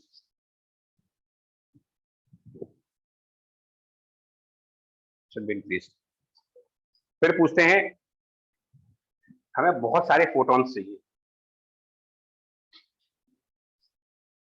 Energy चाहे भले कम रहे, हम नंबर ऑफ फोटॉन ज्यादा चाहते हैं, which means we want more intensity. क्या करें? एक तो है कि देखिए पहला क्वेश्चन था कि जितने भी फोटॉन्स आए वो एनर्जेटिक हो, भले वो कम हो, 10 ही फोटोन आए लेकिन फुल ऑफ एनर्जी हो। अब आप चाहते हो 10 नहीं, हमें 1000 फोटॉन्स चाहिए, चाहे मरे हुए फोटॉन्स हो। प्लेट्स की साइज बढ़ा देंगे। प्लेट साइज मतलब प्लेट साइज बढ़ नहीं सकता ना, बिकॉज एक बार मशीन बनने के बाद प्लेट नहीं बदल सकते हम। मतलब आप सोचिए कि external control, if you want more number of photons then send more number of electrons, and to send more number of electrons more number of electrons should be emitted। Filament की voltage, ये voltage बढ़ाओ, क्योंकि ये बढ़ाओगे तो ज्यादा गर्मी होगी यहाँ पर, जितना ज्यादा ये गर्म होगा, हीट होगा, उतने ज्यादा इलेक्ट्रॉन्स निकलेंगे, उतने ज्यादा फोटॉन्स आएंगे। तो the intensity of x-ray is controlled bye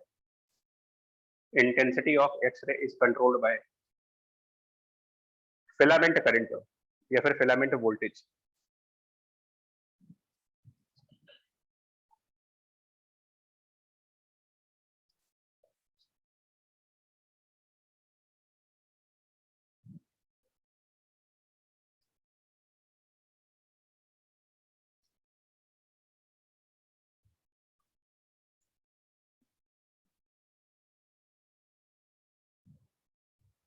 ठीक है, अब एक और देखो, इसके बाद क्या हुआ, अब चैप्टर का टफ पार्ट आ रहा है। मतलब यहाँ तक तो सिंपल था, ये हुआ ना कि हर तरीके के फोटॉन्स बाहर आएंगे, एक कट ऑफ वेवलेंथ के ऊपर जितनी भी वेवलेंथ है उन सभी वेवलेंथ के करस्पॉन्डिंगली फोटोन अवेलेबल है इसमें। हमने उन सारे फोटोन की एनर्जी का रिकॉर्ड बनाया और एक ग्राफ प्लॉट किया। ये कुछ वैसा ही हो गया, ये कुछ वैसा हो गया जैसे कि एक कट ऑफ, हमने डिसाइड किया कि इस एग्जाम का कट ऑफ इतना है, और उस कट ऑफ के ऊपर जितने नंबर वाले लोग हैं उन सबकी एक लिस्ट तैयार की।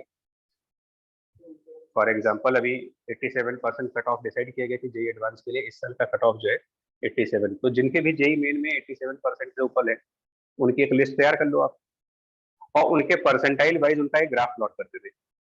समझे आप? कुछ वैसा ही इस टाइप भी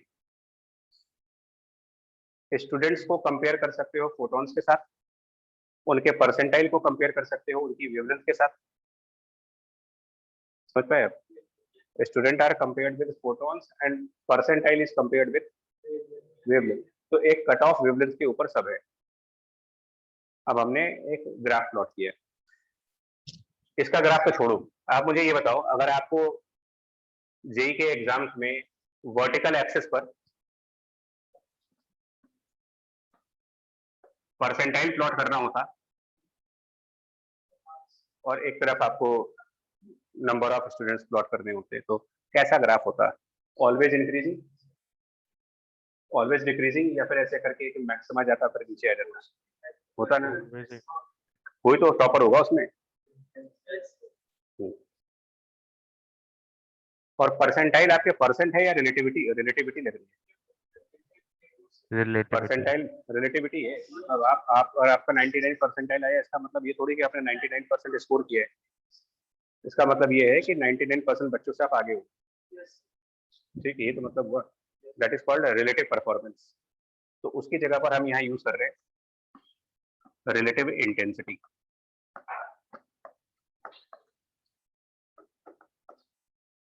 मतलब ये हुआ कि जिस फोटोन की सबसे ज्यादा एनर्जी है उसको अगर हम 100% मान लें तो बाकियों को उसके कंपेयर में लिख सकते हैं। जो टॉपर है उसको 100 मान लो आप, तो बाकी की परसेंटाइल उसी हिसाब से आते रहेगी। तो vertical axis is relative intensity and the horizontal axis is wavelength. नहीं देखो जितने भी फोटॉन्स निकल रहे हैं starting from a minimum wavelength वो है hc divided by ev which is called lambda cut off. और यहां से लेकर के और इनफाइनाइट तक, यहां से लेकर के इनफाइनाइट तक हर वेवलेंथ के करस्पॉन्डिंग फोटोन होगा और हर फोटोन की कुछ ना कुछ एनर्जी भी होगी।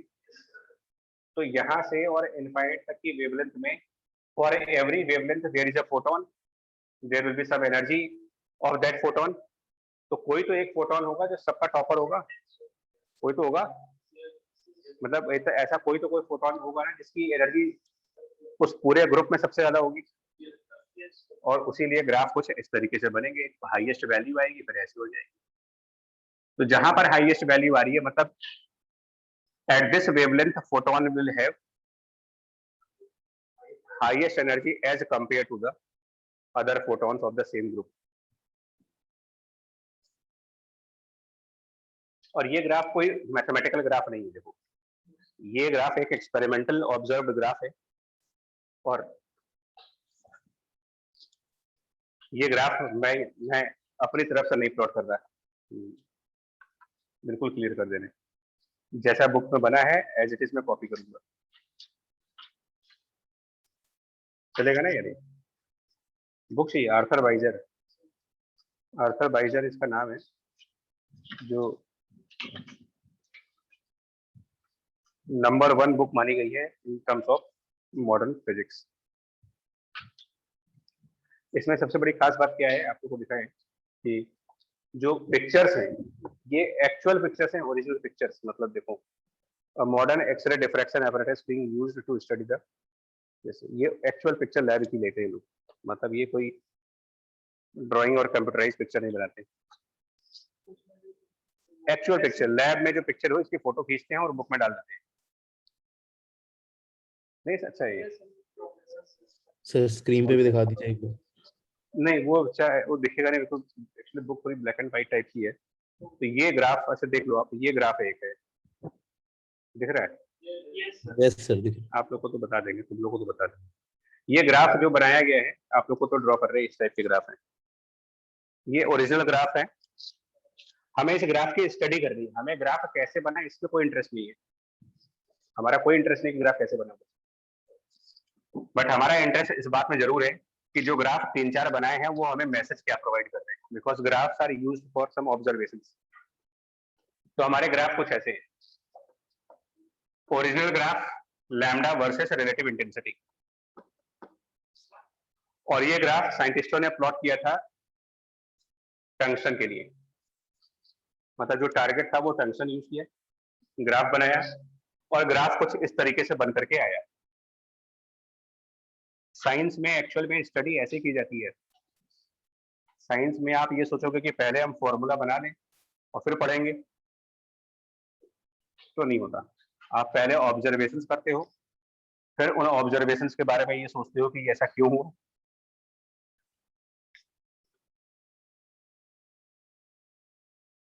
ये इस तरीके के ग्राफ है, चारों ही ग्राफ टंगस्टन के लिए हैं। पहला वाला ग्राफ प्लॉट किया गया था at the accelerating voltage of 50 kilovolt, दूसरा वाला ग्राफ प्लॉट किया गया at the accelerating voltage of 40 kilovolt, then 30 kilovolt and then 20 kilovolt. 50, 40, 30, 20, चारों ही graph for the tungsten metal है।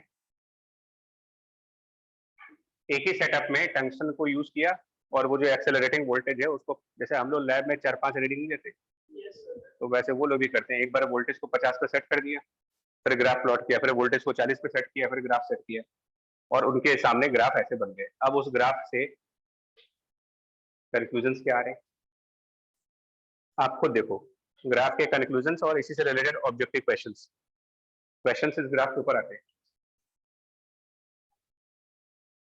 ये बताओ, आपको साफ इस ग्राफ के थ्रू दिख रहा होगा, ये ग्राफ किसी मैथमेटिकल इक्वेशन से नहीं, एक्सपेरिमेंटल ऑब्जर्वेशन से। जो ग्राफ की हाईएस्ट वैल्यू मिल रही है, क्या ये वोल्टेज कम करने के साथ कम नहीं हो रहा है? तो क्या हम ये कह सकते हैं कि the highest intensity depends upon accelerating voltage? तो कहो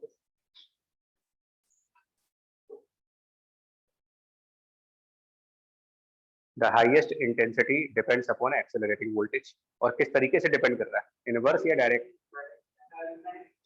मतलब एग्जैक्टली डायरेक्ट नहीं है कि अगर हम वोल्टेज डबल करेंगे तो ऐसा नहीं है कि ये मतलब बढ़ेगा। ये कहने का मतलब है कि वोल्टेज बढ़ाओगे तो हाईएस्ट इंटेंसिटी बढ़ जाएगी, बट ये नहीं हो सकता कि वोल्टेज को 3 गुना करेंगे तो इंटेंसिटी 3 गुना हो जाएगी, बढ़ेगी, इतना पता है। पहला सर ऑब्जर्वेशन। हाँ जी सर, हम मतलब यहाँ पे हाईएस्ट सर इंटेंसिटी क्यों बोल रहे हैं वेवलेंथ है। सर? मतलब एनर्जी नहीं होगी, ये बिकॉज वैल्यू एक्सेलरेटिंग वोल्टेज पे सर हम वर्क कर रहे हैं ना। लेकिन हाँ सर उससे तो एनर्जी इंक्रीज होती है ना उनकी, इलेक्ट्रॉन्स की इंटेंसिटी। तो आपने कहा था कि मतलब इंटेंसिटी मतलब नंबर ऑफ इलेक्ट्रॉन्स भी वो इंक्रीज होंगे फिलामेंट की वोल्टेज इंक्रीज करने से। सर नहीं एक्सेलरेटिंग देखो, वोल्टेज करने में हमें एनर्जी बोलना चाहिए सर, इंटेंसिटी मतलब क्यों वर्ड यूज करते हैं? यहाँ जो रिलेटिव इंटेंसिटी वर्ड है ना यार, आप वो वर्ड कभी तो जान दो। हम इंटेंसिटी नहीं कर रहे, हम रिलेटिव इंटेंसिटी कह रहे हैं। और relative intensity is the comparison of energy of photons. तो ये अच्छा एनर्जी की ही ठीक है, बात हो रही है। ठीक ठीक है सर। अगला वाला पॉइंट है, ग्राफ ओरिजिन से स्टार्ट नहीं हुआ, कोई भी ग्राफ ओरिजिन से स्टार्ट नहीं हुआ। ग्राफ का स्टार्टिंग पॉइंट थोड़ा आगे है। इसका मतलब you can not have zero wavelength, there are some wavelengths which we can not obtain. वो किस बात को कह रहे हैं, कट ऑफ वेवलेंथ के नीचे नहीं आ सकते आप। तो the starting point is cut off wavelength. ये वही कट ऑफ वेवलेंथ है जिसका फॉर्मूला था H C divided by EV, H C by EV. और क्या लग रहा है आपसे, this point which is the beginning of graph, it is the cut off wavelength. Voltage कम करने पर ये राइट साइड भाग रहा है। अब यहाँ से स्टार्ट हो रहे हैं, अब यहाँ से स्टार्ट कर रहे हो, अब यहाँ से स्टार्ट कर रहे हो, अब यहाँ से स्टार्ट कर रहे हो। ऐसा क्यों हो रहा है कि वोल्टेज कम करने पर कट ऑफ वेवलेंथ की वैल्यू ज्यादा हो गई। एच सी बाई ईवी था, तो डिनोमिनेटर में जितना ज्यादा वोल्टेज, जितना डिनोमिनेटर में जितना कम वोल्टेज लाओगे, कट ऑफ वेवलेंथ उतनी ज्यादा होगी, कट ऑफ बढ़ जाएगा। कट ऑफ का मतलब होता है ग्राफिकली वो पॉइंट जहां से मुझे ग्राफ स्टार्ट करना है। ठीक, ये बात समझ में आई।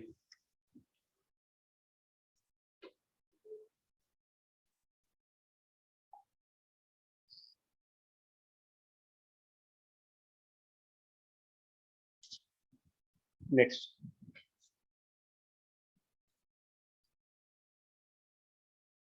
क्या ये पीक वैल्यू एक स्पेसिफिक वेवलेंथ पे ही आ रहे हैं या वो वेवलेंथ भी बदल रही है साथ में?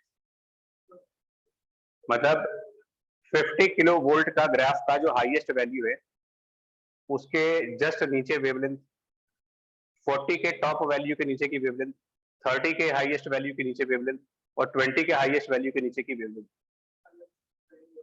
मतलब जिस वेवलेंथ पर ग्राफ का मैक्सिमम आना है, क्या वो वेवलेंथ कांस्टेंट है या वो भी वोल्टेज के साथ बदल रही है?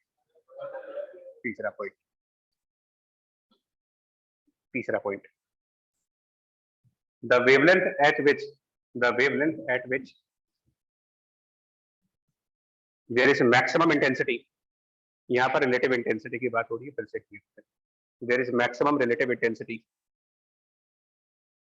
also depends on accelerating voltage। और किस तरीके से कर रहा है वो आप ग्राफ से देखो, जैसे जैसे वोल्टेज कम कर रहे हैं जैसे जैसे वोल्टेज कम कर रहे हो काफी आगे जाकर के मैक्सिमम आ रहा है। लो वोल्टेज पर मैक्सिमम ग्राफ का पहले मिल जाएगा, तो जितने लो वोल्टेज पर एक्सपेरिमेंट होगा, the peak of graph, maximum of graph will come at longer wavelength. साफ ग्राफ से दिख रहा है। इसके बाद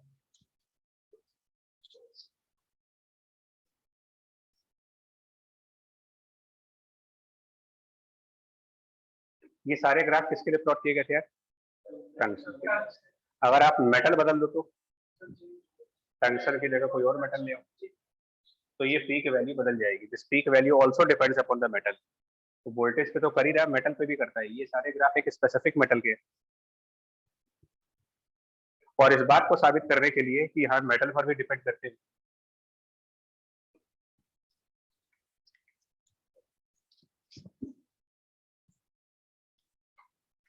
इस बात को प्रूव करने के लिए एक और ओरिजिनल ग्राफ आपके सामने है। अगेन ओरिजिनल ग्राफ क्या गिरा भैया?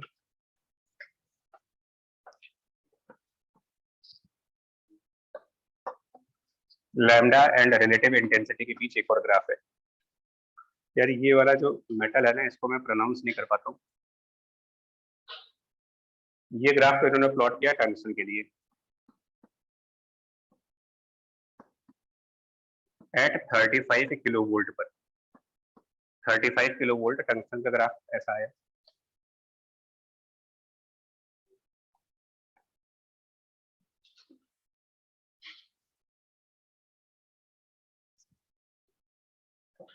और एक दूसरा मेटल यूज किया इन्होंने,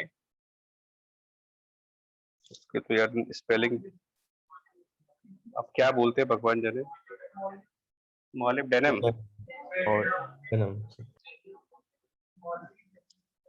अरे अब भूल जाते हैं इसको यार। सही सेलिंग अभी तक तो सर। अभी तक सही, आगे नहीं सही होगी। अब इसमें ये लिखा है यार, केमिस्ट्री की इंग्लिश अलग है, फिजिक्स की इंग्लिश अलग है, नाम जो भी है सब इसका, जो भी। तो मैं एम बोल दे रहा हूँ, चलेगा एम जो भी। अब जब इसका ग्राफ बनाया ना साइंटिस्टों ने, तो अब उनकी अब बुद्धि खराब होने वाली थी। जब इसका ग्राफ बनाया तो इसका ओरिजिनल ग्राफ कुछ इस तरीके से आया था, ऐसे ग्राफ मैक्सिमा तक गया और फिर अचानक से एक स्पाइक टाइप की बनी, फिर ग्राफ ऐसे उठा, फिर स्पाइक आई और फिर ये नीचे चला गया ग्राफ। जैसे बालों में स्पाइक बनाते हैं वैसे स्पाइक बने।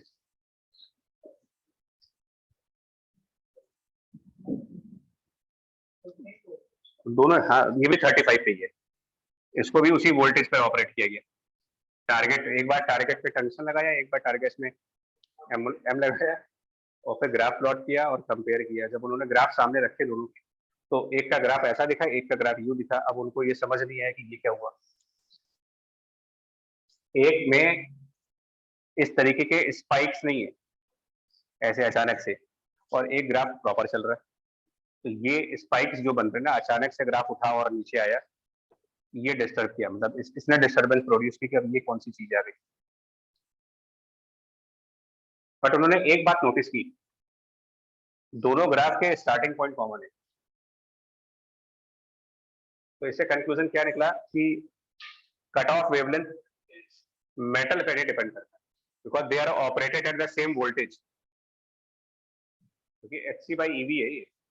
तो जब तक वोल्टेज सेम है तो मेटल कोई भी लाओ, cut off wavelength will remain same.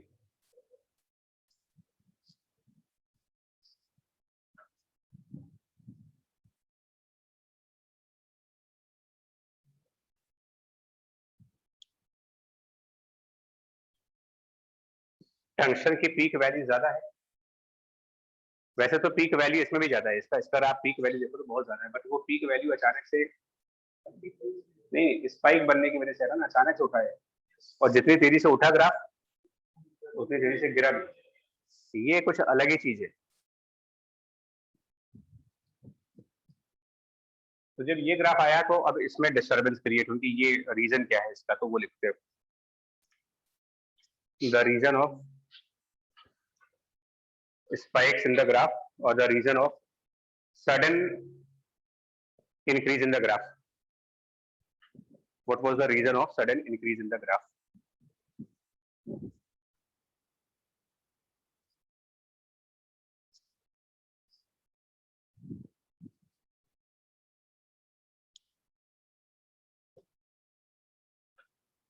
ठीक है, तो अब ये रीजन देखो कैसे है, बताएं।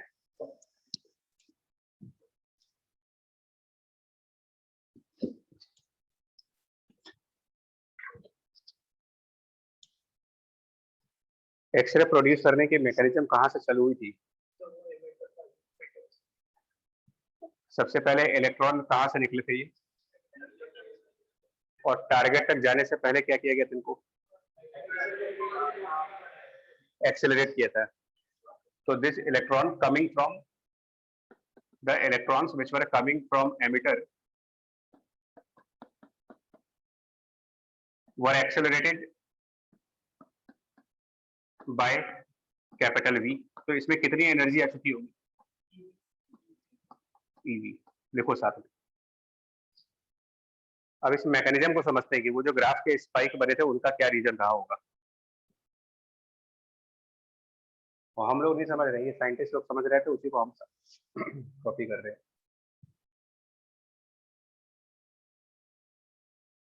वो क्या कह रहे हैं कि जो ये इलेक्ट्रॉन आया और इसने जा करके किससे कोलाइड किया?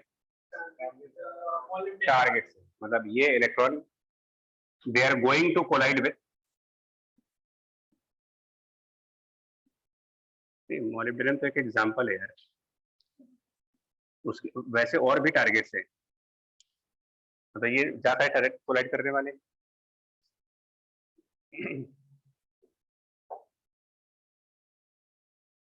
इनका कहना था कि देखो जिस टारगेट में आप जा रहे हो उस टारगेट में भी तो इलेक्ट्रॉन है, मेटल है ना, उसके अंदर एटम्स होंगे। जिस मेटल में आप जा रहे हो उसके अंदर भी एटम्स है, उसमें न्यूक्लियस होगा, उसके अराउंड इलेक्ट्रॉन रिवॉल्व कर रहे होंगे। के वाले ऑर्बिट के अंदर कितने इलेक्ट्रॉन्स होंगे अगर हम बात करें न्यूक्लियस होगा 2, फिर उसके अराउंड एल वाले ऑर्बिट्स में 8 इलेक्ट्रॉन रिवॉल्व कर रहे होंगे। अब ये सब थोड़ा सा केमिस्ट्री का पार्ट आएगा। फिर उसके बाद एम वाली ऑर्बिट्स इस तरीके से। तो वो कह रहे हैं कि जिस टारगेट की तरफ आप जा रहे हो उस टारगेट के अंदर जो एटम्स हैं उन एटम्स का कुछ अपना इलेक्ट्रॉनिक कॉन्फ़िगरेशन होगा, और वो सारे इलेक्ट्रॉन आराम से रिवॉल्व कर रहे होंगे, और एक दूसरा इलेक्ट्रॉन एक्सेलरेट करता हुआ इसकी तरफ आया। वो कहते हैं कि कभी कभी क्या होता है कि ये इलेक्ट्रॉन इतना डेंजरस हो जाता है, मतलब एक्सेलरेशन इसको इतना ज्यादा मिल चुका है, अनस्टॉपेबल हो गया।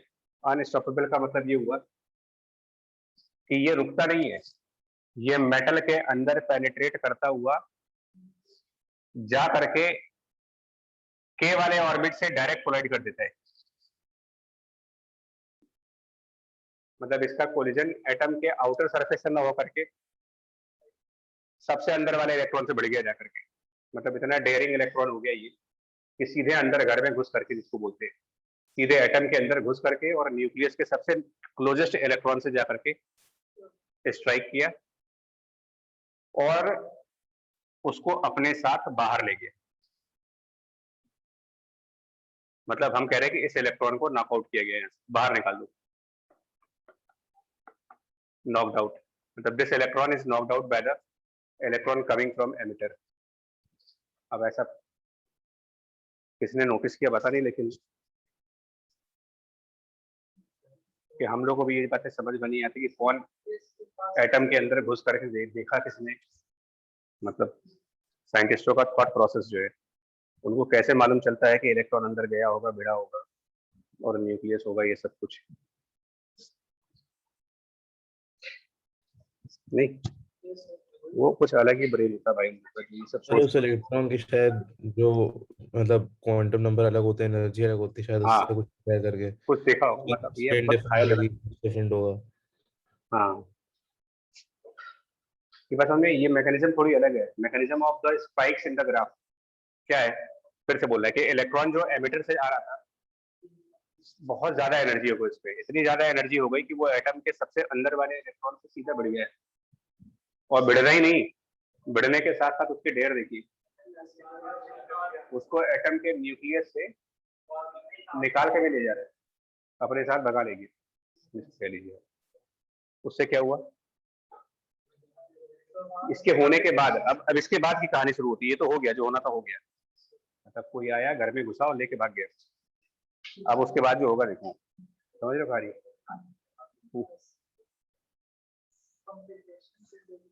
तो स्टोरी तो उसके बाद चालू होगी ना यार, जब गए। अब उसके बाद जब तक भगाया तब तक तो ठीक था। अब उसके बाद की कहानी कुछ ऐसी होती है, देखिए लेकिन ये हमेशा नहीं हो सकता ना।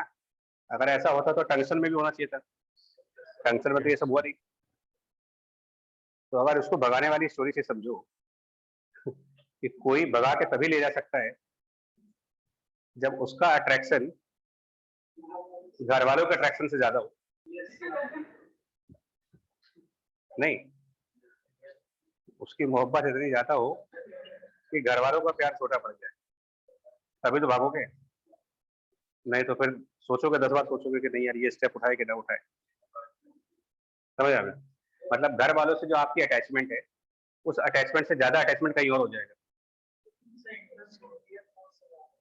हाँ, तो ये इलेक्ट्रॉन न्यूक्लियस अटैच नहीं है, positive charge negative charge attached है। जिस एनर्जी के साथ ये अटैच्ड है, जिसको बाइंडिंग एनर्जी बोलते हैं, अगर उससे ज्यादा एनर्जी के साथ ये इलेक्ट्रॉन आए तभी ये सब होगा, नहीं तो नहीं। फॉर एग्जाम्पल अगर बाइंडिंग एनर्जी कहा जाए कि 80 किलो इलेक्ट्रॉन वोल्ट है और इलेक्ट्रॉन आ रहा है 60 किलो इलेक्ट्रॉन वोल्ट, ये इलेक्ट्रॉन कहेगा रहने दो, तुमसे ज्यादा अच्छा अगर न्यूक्लियस नहीं, ज्यादा एनर्जी उसके पास है, अटैच्ड है। नेक्स्ट अगले दिन ये इलेक्ट्रॉन आया 100 इलेक्ट्रॉन वोल्ट से और बाइंडिंग एनर्जी थी 80, निकाल लेंगे चलो, यही सब कहानी है। तो पहली बात ये होना चाहिए, इसीलिए टंक्शन में नहीं मिल रहा। टंक्शन के न्यूक्लियस में पावर ज्यादा है, वो अपने इलेक्ट्रॉन्स को ज्यादा बाइंड कर सकता है और इनसे प्रोटेक्ट कर सकता है वो। तो अगर इनकी एनर्जी यानी E इंटू वी जिसको बोल रहे हो, अगर ये एनर्जी इलेक्ट्रॉन न्यूक्लियस के बाइंडिंग एनर्जी से ज्यादा हुई तो ऐसा कुछ होगा। और नाउ स्टोरी, ये जब हो जाएगा उसके बाद कहानी क्या होगी। उसके बाद इस एटम में डिस्टरबेंस, खलबली। कैसी खलबली आएगी देखो, जब इस एटम को ये मालूम चलेगा कि हमारे k ऑर्बिट का एक इलेक्ट्रॉन कोई ले गया,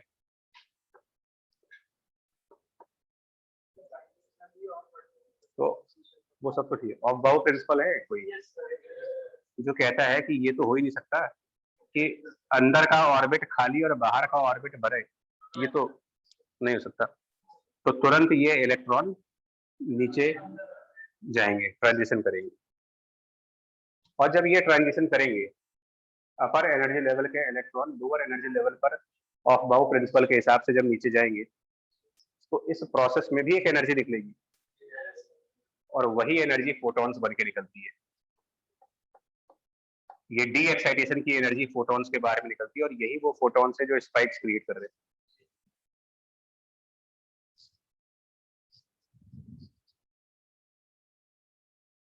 क्या अजीब सी स्टोरी चल रही है एटॉमिक लेवल पर।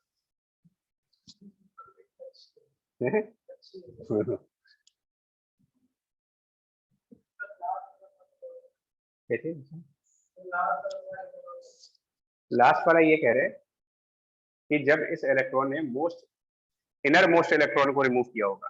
देखिए अगर आप आउटर मोस्ट इलेक्ट्रॉन रिमूव कर दो कोई दिक्कत नहीं है, तब बोलते हैं कि एटम आयनाइज हो गया। लेकिन अगर आप इनर मोस्ट इलेक्ट्रॉन रिमूव करोगे तो ये एटम जो है अनस्टेबल होता है, क्योंकि बाहर ऑक्टेट रूल कंप्लीट हो रहा है और अंदर के ऑर्बिट में ऑक्टेट रूल कंप्लीट नहीं हो रहा, तो ये तो पॉसिबल ही नहीं है। केमिस्ट्री इसको अलाउ नहीं करती। तो जैसे ही अंदर का एक इलेक्ट्रॉन चला जाएगा, यहाँ पर वैकेंसी क्रिएट हो गई, इलेक्ट्रॉन की वैकेंसी, बट वो वैकेंसी परमानेंट वैकेंसी नहीं रहेगी। ये वाला इलेक्ट्रॉन जंप करके इसको फिल कर देगा, और जब जंप करोगे तो एनर्जी निकलेगी ना, छत से भी कूद के देखो नीचे, आपको एनर्जी तो बाहर आएगी, mgh। तो क्लासिकल फिजिक्स मॉडर्न फिजिक्स अलग थोड़ी है, जब भी ऊपर से नीचे कूदोगे आप एनर्जी निकलेगी, और वो एनर्जी जो इन दो ऑर्बिट्स के एनर्जी का डिफरेंस होगा, k ऑर्बिट और l ऑर्बिट के एनर्जी में जो डिफरेंस होगा वो difference of energy as photon क्योंकि फिजिक्स कहती है कि एनर्जी डिस्ट्रॉय नहीं हो सकती कभी, आप एनर्जी का फॉर्म बदल सकते हो, खाली एनर्जी मर नहीं सकती। तो जो एनर्जी ऑर्बिट्स में डिफरेंस में थी वो ट्रांसफॉर्म हो गई फोटोन के फॉर्म में, और ये फोटॉन्स जब निकले तो हमारे ग्राफ में स्पाइक्स बनने स्टार्ट हो गए।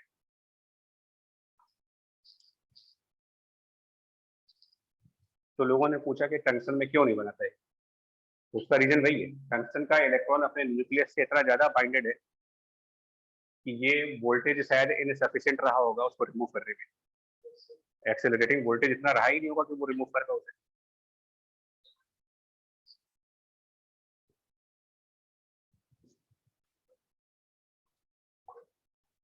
ठीक है जी, मैकेनिज्म समझ में, स्पाइक्स बनने का रीजन पूरा है। अब आता है कि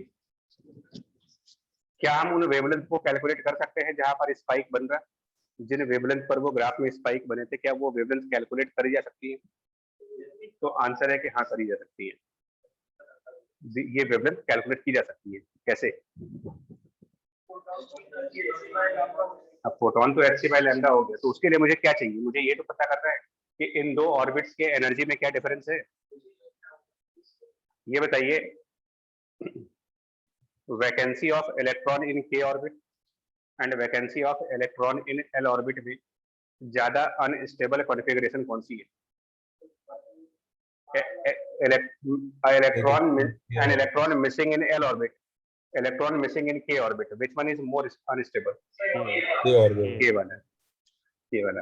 तो जब सबसे पहले ये इलेक्ट्रॉन गायब हुआ था तो सिचुएशन हमारी थी क्या? There was a missing electron, actually वो मिसिंग नहीं था लेकिन कोई ले गया तो मिसिंग हो गया, मिसिंग इलेक्ट्रॉन हो गया अनस्टेबल। ये तुरंत ऊपर वाले इलेक्ट्रॉन ने कहा घर की बात है नीचे चला, बेइज्जती हो जाएगी तो चलो भर देते उसको जल्दी से।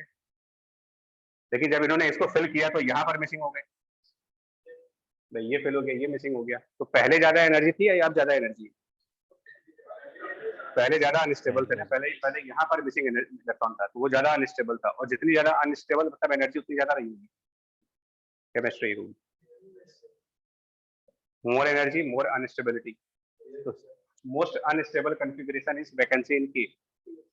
तो उस टाइम की एनर्जी सबसे ज्यादा होगी, उसको हम डिनोट कर रहे हैं by the symbol of EK। तो EK किसको, EK का मतलब क्या हुआ? Energy with a vacancy of electron in k orbit। EK stand for, EK का मतलब ये हुआ, तो क्योंकि हम तो सिंबल्स में लिखेंगे, क्वेश्चन में तो वर्ड्स में लिख के आएगा। तो EK का अगर आप वर्ड्स में मीनिंग पूछोगे तो इसका मतलब हुआ the energy when electron was missing in k orbit. ऐसे ही अगर कहीं पर EL लिखा हो तो it means energy when electron is missing in l orbit. ऐसे ही EM, EN, समझ गए? ये नामकरण हो रहा नोमेनक्लेचर के, ऐसे नाम रखेंगे। तो अब पहले वैकेंसी थी हमारे पास k में, तो पहले ये एनर्जी थी, बाद में वो वैकेंसी तो पूरी हो गई लेकिन l में वैकेंसी आ गई, तो अब ये एनर्जी हो गई। इनका जो डिफरेंस है वही तो फोटोन बना। तो हम ये कहेंगे कि जो फोटोन निकला होगा वो EK माइनस EL बराबर hc बाय लैम्डा, ये इक्वेशन बनेगी, और इससे हम पता लगा सकते हैं कि कौन से वेवलेंथ पर वो स्पाइक बन रही, किस वेवलेंथ से ग्राफ स्टार्ट हो रहा था, वो हमारा कट ऑफ था, hc बाई EV था वो, बस जहां जहां वो अचानक से उठा था वो इस टाइप से स्पाइक से सिंपली। इसके भी नाम है, हम लोग यहाँ पर एक सीरीज पढ़ते हैं, जैसे आप एटॉमिक स्ट्रक्चर में पढ़ते हो लाइमन सीरीज, बामर सीरीज, तो वो हम यहाँ पर सीरीज दूसरे तरीके से पढ़ते हैं। जितने भी ट्रांजिशन के ऑर्बिट में होंगे, all the transitions ending into the के ऑर्बिट, वो के सीरीज कहलाएगी हमारी, के सीरीज वेवलेंथ। के सीरीज वेवलेंथ का मतलब होता है ट्रांजिशंस इनटू के। अब आएंगे कहां से? अगर के में जाना है तो आओगे कहां से? एल से आ सकते हो, एम से आ सकते हो, एन से आ सकते हो। जिनमें ट्रांजिशंस का अंत के में होगा, एंड जिसका के में होगा, वो सब हमारे के सीरीज के रहते हैं। All transitions ending at K will be K series. ऐसे ही जितने ट्रांजिशन एल में एंड होंगे, L series, M series, N series, इस तरीके से सीरीज का नाम है। तो ये कौन सी सीरीज हुई? अगर हमारा एल से के ट्रांजिशन हुआ तो ये सीरीज कौन सी? ये के सीरीज है, तो इसको लैम्डा के से डिनोट करते हैं। लैम्डा के नीचे जो अल्फाबेट लिखते हैं वो सीरीज बताता है। और एक सीरीज में कई सारे मेंबर होते हैं, एक सीरीज में कई सारे मेंबर, वो मेंबर्स कहलाते हैं अल्फा, बीटा, गामा। के सीरीज में सबसे नियरेस्ट ट्रांजिशन क्या हो सकती है? एल से L2K। तो उस मेंबर को अल्फा लिखो, ये सिंबॉलिक रिप्रेजेंटेशन ध्यान मिलेगा। The first term is the series name. ये कैसे मालूम चलता है सीरीज नेम? जिसमें ट्रांजिशन जा रहा है, और अगर वो सबसे नियरेस्ट ट्रांजिशन है तो अल्फा, नेक्स्ट टू नियरेस्ट है beta, next to next nearest gamma. मतलब कि अगर हमें ऐसे लिखना हो HC by lambda K beta, तो क्या मतलब हुआ इसका? देखिए कि ये के सीरीज है, तो शुरुआत ई के से होगी, ई के सीरीज में ई के माइनस, अब माइनस क्या करना है? बीटा, तो सबसे नियरेस्ट के बाद वाला सेकंड नियरेस्ट इसको बोल सकते हो। तो के सबसे नियरेस्ट एल था, सेकंड नियरेस्ट एम, तो माइनस ई एम। ये ज्यादा एनर्जी होगी इसमें। के में ज्यादा होगी ना एम से।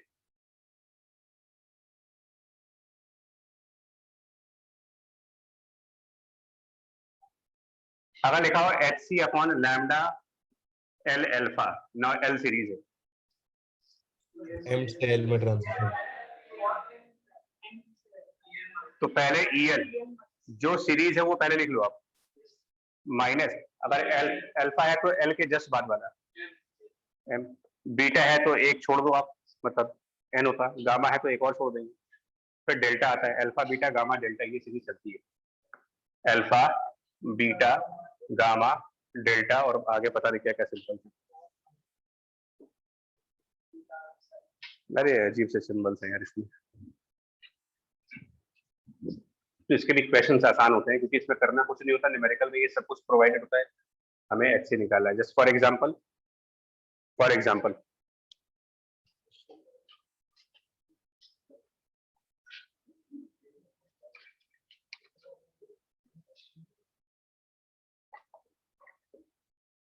एक मिनट, क्वेश्चन बता रहे हैं जल्दी से।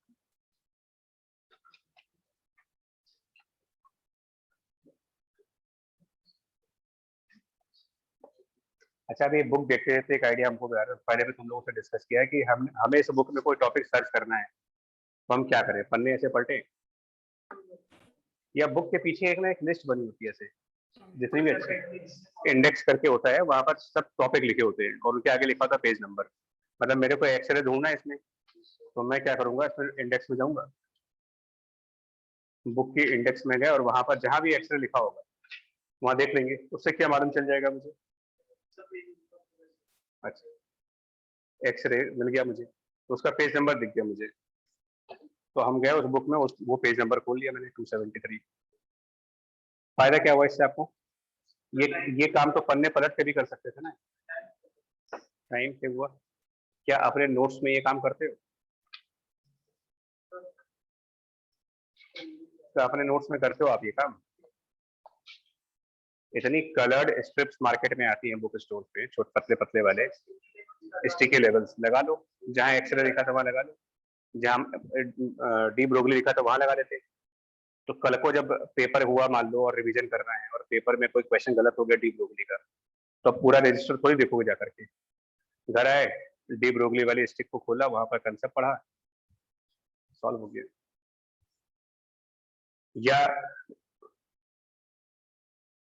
पेपर के बाद अपना गए, लेबल्स देख देख करके खोलते गए और वहां पर उनसे रिलेटेड इलस्ट्रेशन देखी। हो सकता है कि आधा पेपर वैसे ही सॉल्व हो जाए तुम्हारा। ये सब करोगे नहीं तो अपना टाइम खराब तो होगा ही।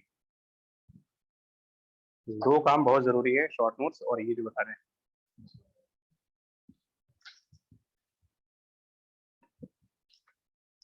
चलिए क्वेश्चन लिखो।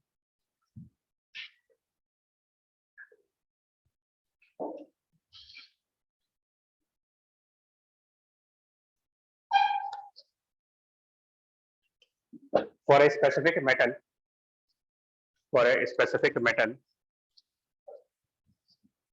the energy required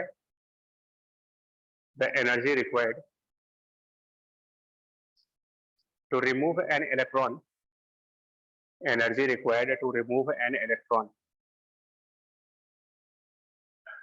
from k orbit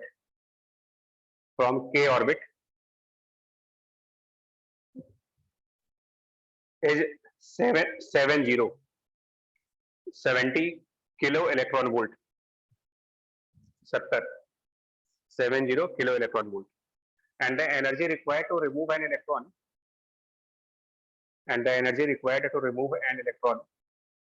from L orbit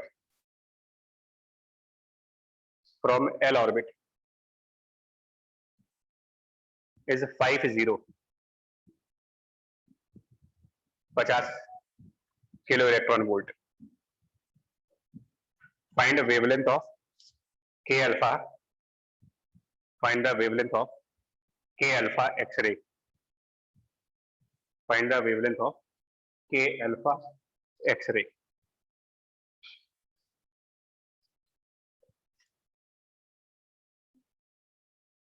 Now 6.2 into 10 to the power minus 4 nanometer. ये E के ही दिया है। हाँ जी, E के ही दिया है, लैंग्वेज में दिया है। Energy required to remove an electron from K orbit, क्या वो उसकी बाइंडिंग एनर्जी दी है? तो वो इनडायरेक्ट ई के दे रहे हैं आपसे, ई के और ईएल दे दिया उन्होंने। ई के गिवन है 70 और ईएल गिवन है 50, लैम्डा निकालना है। तो इसमें भी हम पूरी कैलकुलेशन नहीं करेंगे, इसमें भी वही दिमाग लगाएंगे। 1240 और इनका डिफरेंस 20 किलो है वो, तो इंटू 1000 बस इतना आंसर आ गया। कैलकुलेशन तो बार बार वही होगी 1240 वाली।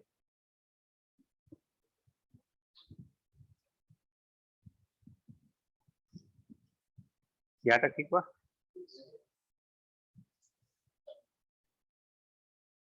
और इनको कहते हैं characteristic wavelength. these wavelengths are known as, ये जो वेवलेंथ आप निकालते हो के अल्फा के beta, these wavelengths are known characteristic wavelength. ये नाम क्यों पड़ा इनका? नहीं, ये एटम की कैरेक्टर पे डिपेंड कर रहे हैं। एटम का कैरेक्टर मतलब ये डिपेंड करते हैं एटम की एटॉमिक नंबर के ऊपर। these wavelengths are function of atomic number। और केमिस्ट्री क्या कहता है? दो अलग अलग एटम के मास नंबर सेम हो सकते हैं, एटॉमिक नंबर कभी सेम नहीं हो सकता। तो इसका मतलब लैम्डा के अल्फा अगर मान लो एक मेटल का कुछ आ रहा, तो सेम लैम्डा अब दुनिया में किसी और मेटल का नहीं हो सकता, क्योंकि दुनिया का कोई और मेटल उसी एटॉमिक नंबर का नहीं होगा। कैरेक्टरिस्टिक है, मतलब लैम्डा के अल्फा लैम्डा के बीटा से ये पहचान सकते हो कि मेटल कौन सा रहा होगा। These wavelengths give identification of the metal।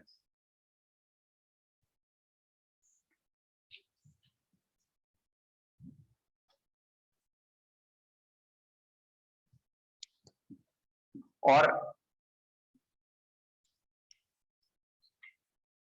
मोजले ने इसको लेकर के काफी एक्सपेरिमेंट किए और एक लॉ जनरेट किया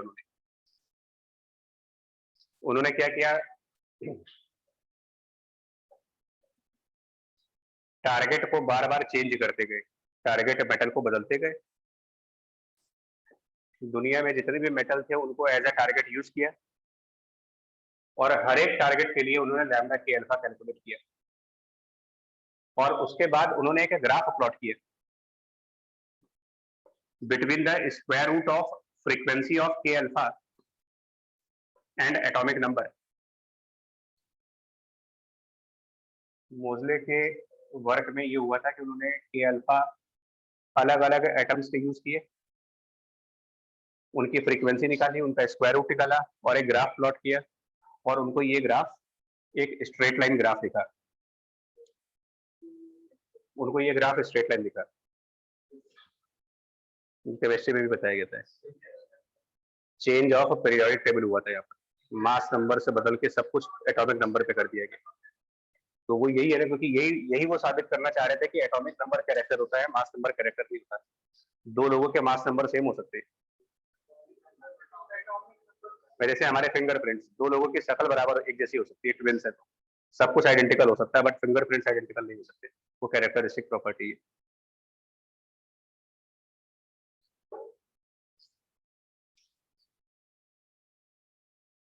तो उस प्लॉट को बनाने के बाद उन्होंने एक मैथमेटिकल रिलेशन भी डेवलप किया और उन्होंने ये प्रूव किया कि square root of frequency of K alpha is something like a into z minus b। पहले प्लॉट किया, प्लॉट करने के बाद उसकी इक्वेशन बनाई और उन्होंने सजेस्ट किया कि square root of frequency of K alpha equal to a z minus b, जिसमें a and b are constant values. This is known Moseley's law in mathematical way.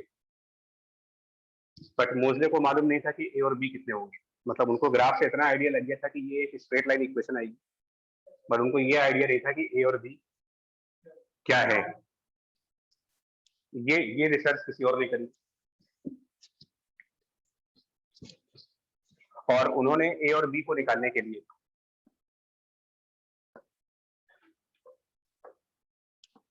Bohr model का use किया।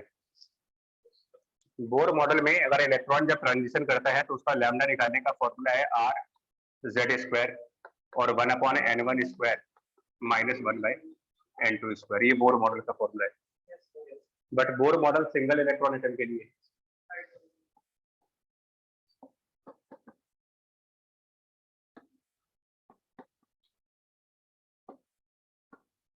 जितने भी एक electron वाले atoms हैं उनके लिए है।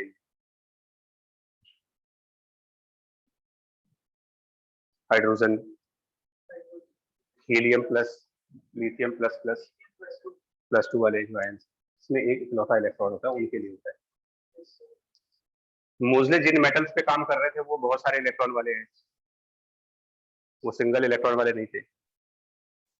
तो लोगों ने क्या कहा कि कुछ लोगों को अंदाजा ये लगा कि अगर एक इलेक्ट्रॉन का ऐसा फॉर्मूला होता होगा तो मल्टीपल भी कुछ ऐसा ही होगा, थोड़ा बहुत करेक्शंस होगा, कुछ अंदाजा लगा रहे थे लोगों को, किसी को पता नहीं था कि ये सब होना है कि नहीं होना है। तो देखिए फॉर के अल्फा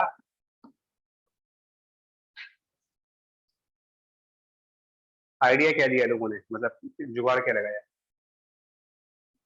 उन्होंने कहा कि न्यूक्लियस के अंदर हमेशा पॉजिटिव चार्ज होता है प्लस ऑफ Ze, ठीक है। अगर हम हाइड्रोजन की बात करें और मान लें कि अब ये बनाना नहीं है, हाइड्रोजन अपने थर्ड ऑर्बिट से, सॉरी सेकंड ऑर्बिट से फर्स्ट ऑर्बिट में आ रहा है। बात करिए हाइड्रोजन की, कोई इलेक्ट्रॉन सेकंड ऑर्बिट में है और वो वापस आ रहा है फर्स्ट ऑर्बिट में। एक बात है, जब तक ये इलेक्ट्रॉन सेकंड ऑर्बिट में है, क्या तब तक कोई इलेक्ट्रॉन फर्स्ट ऑर्बिट में है? हाइड्रोजन में है ही एक इलेक्ट्रॉन और वही इकलौता इलेक्ट्रॉन सेकंड ऑर्बिट में, यानी फर्स्ट ऑर्बिट तो पूरी तरीके से खाली है, फर्स्ट ऑर्बिट में कोई इलेक्ट्रॉन है ही नहीं और इलेक्ट्रॉन ट्रांजिशन कर रहा है यहाँ पर। ये हाइड्रोजन टाइप के एटम्स में होता है, in which first orbit is completely vacant. अभी हम लोग जिसके बारे में बात कर रहे हैं वो क्या है, कि न्यूक्लियस उसमें प्लस Ze का चार्ज, फर्स्ट ऑर्बिट में एक इलेक्ट्रॉन है और एक की वैकेंसी है, आउट ऑफ 2 एक गया है, एक है, और L वाले से कोई इलेक्ट्रॉन अंदर जा रहा है।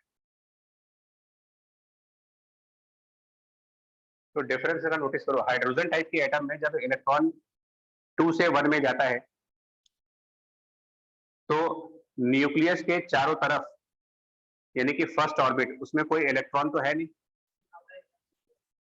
और इसमें जब आप 2 से 1 की तरफ जा रहे हो तो this nucleus is surrounded by 1 electron. Nucleus के सराउंडिंग में एक इलेक्ट्रॉन है जो उसकी स्क्रीनिंग कर रहा है, गार्ड की तरह काम कर रहा है, न्यूक्लियस का गार्ड बन गया वो। तो ऐसे में कहते हैं कि जो न्यूक्लियस है इसका इफेक्टिव चार्ज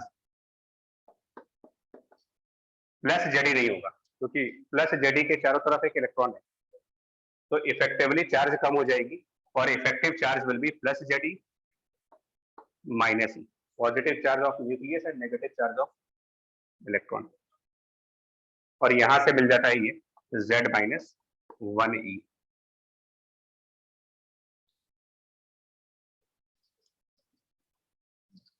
मतलब इनका ये कहना है कि यहाँ पर Z into E is the charge, क्योंकि फर्स्ट ऑर्बिट में कोई चार्ज नहीं है, और यहाँ कहना है कि प्लस Ze न्यूक्लियस में और फर्स्ट ऑर्बिट में एक इलेक्ट्रॉन भी है। तो इन दोनों को मिला करके देखा जाए तो टोटल चार्ज आपके पास जो है प्लस Ze और माइनस, तो Z माइनस 1, यानी Z माइनस 1 को इन्होंने कहा कि ये Z इफेक्टिव है, और उन्होंने कहा कि आप इसी फॉर्मूले में Z को रिप्लेस करके Z माइनस 1 कर लो, तो हमारे लिए इक्वेशन बन जाती है 1 by lambda equal to capital R, यहाँ Z माइनस 1 का स्क्वायर, और क्योंकि 2 से 1 जा रहे हैं तो 1/1 माइनस 1/4, 1/1 माइनस 1/4 हो गया 3/4, तो यहाँ पर 3/4 भी आ जाएगा।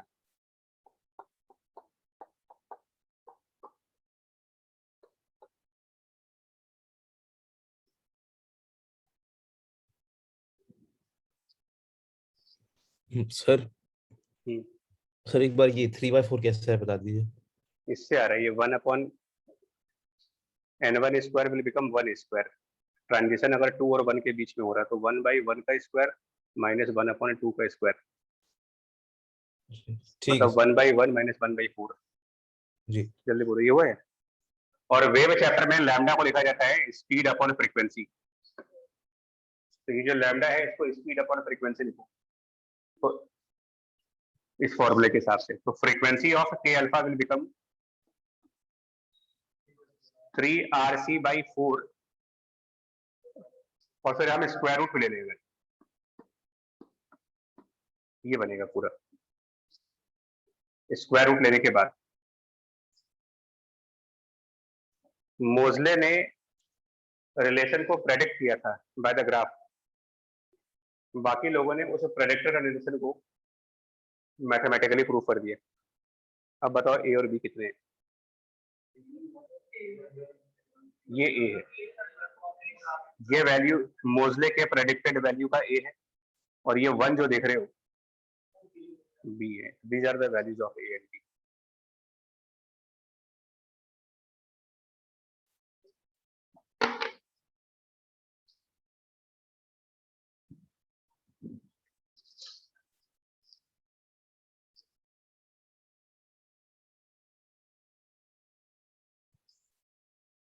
इसके ऊपर भी क्वेश्चंस आते हैं।